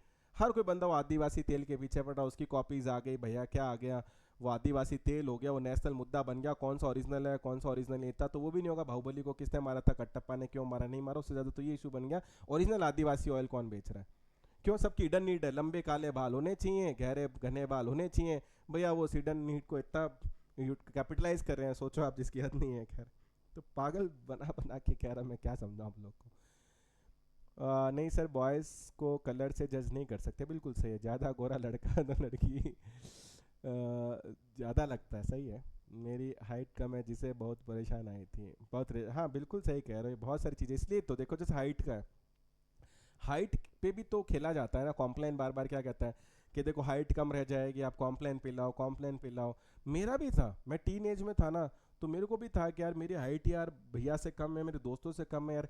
अब हाइट बढ़ाने के लिए तो भैया वो आपने देखा होगा कि ये पियो वो खाओ ये खा, हालांकि मैंने उसमें तक किया नहीं, मुझे पता था। खैर ठीक है, मैंने एक्सरसाइज वगैरह जो अपन कर सकते हैं, लेकिन आजकल तो लोग इनके लिए सप्लीमेंट्स लेते हैं कि भाई उनकी हाइट लंबी हो, कोई हाइट बढ़ाने वाला कैप्सूल, कोई पतला है तो उसको मोटा करने के लिए, क्योंकि सबकी हिडन नीड होती है यार। कोई बहुत ही पतला है तो वो थोड़ा मोटा दिखना चाहता है, मोटा है वो पतला दिखना, सबकी हिडन नीड्स हैं।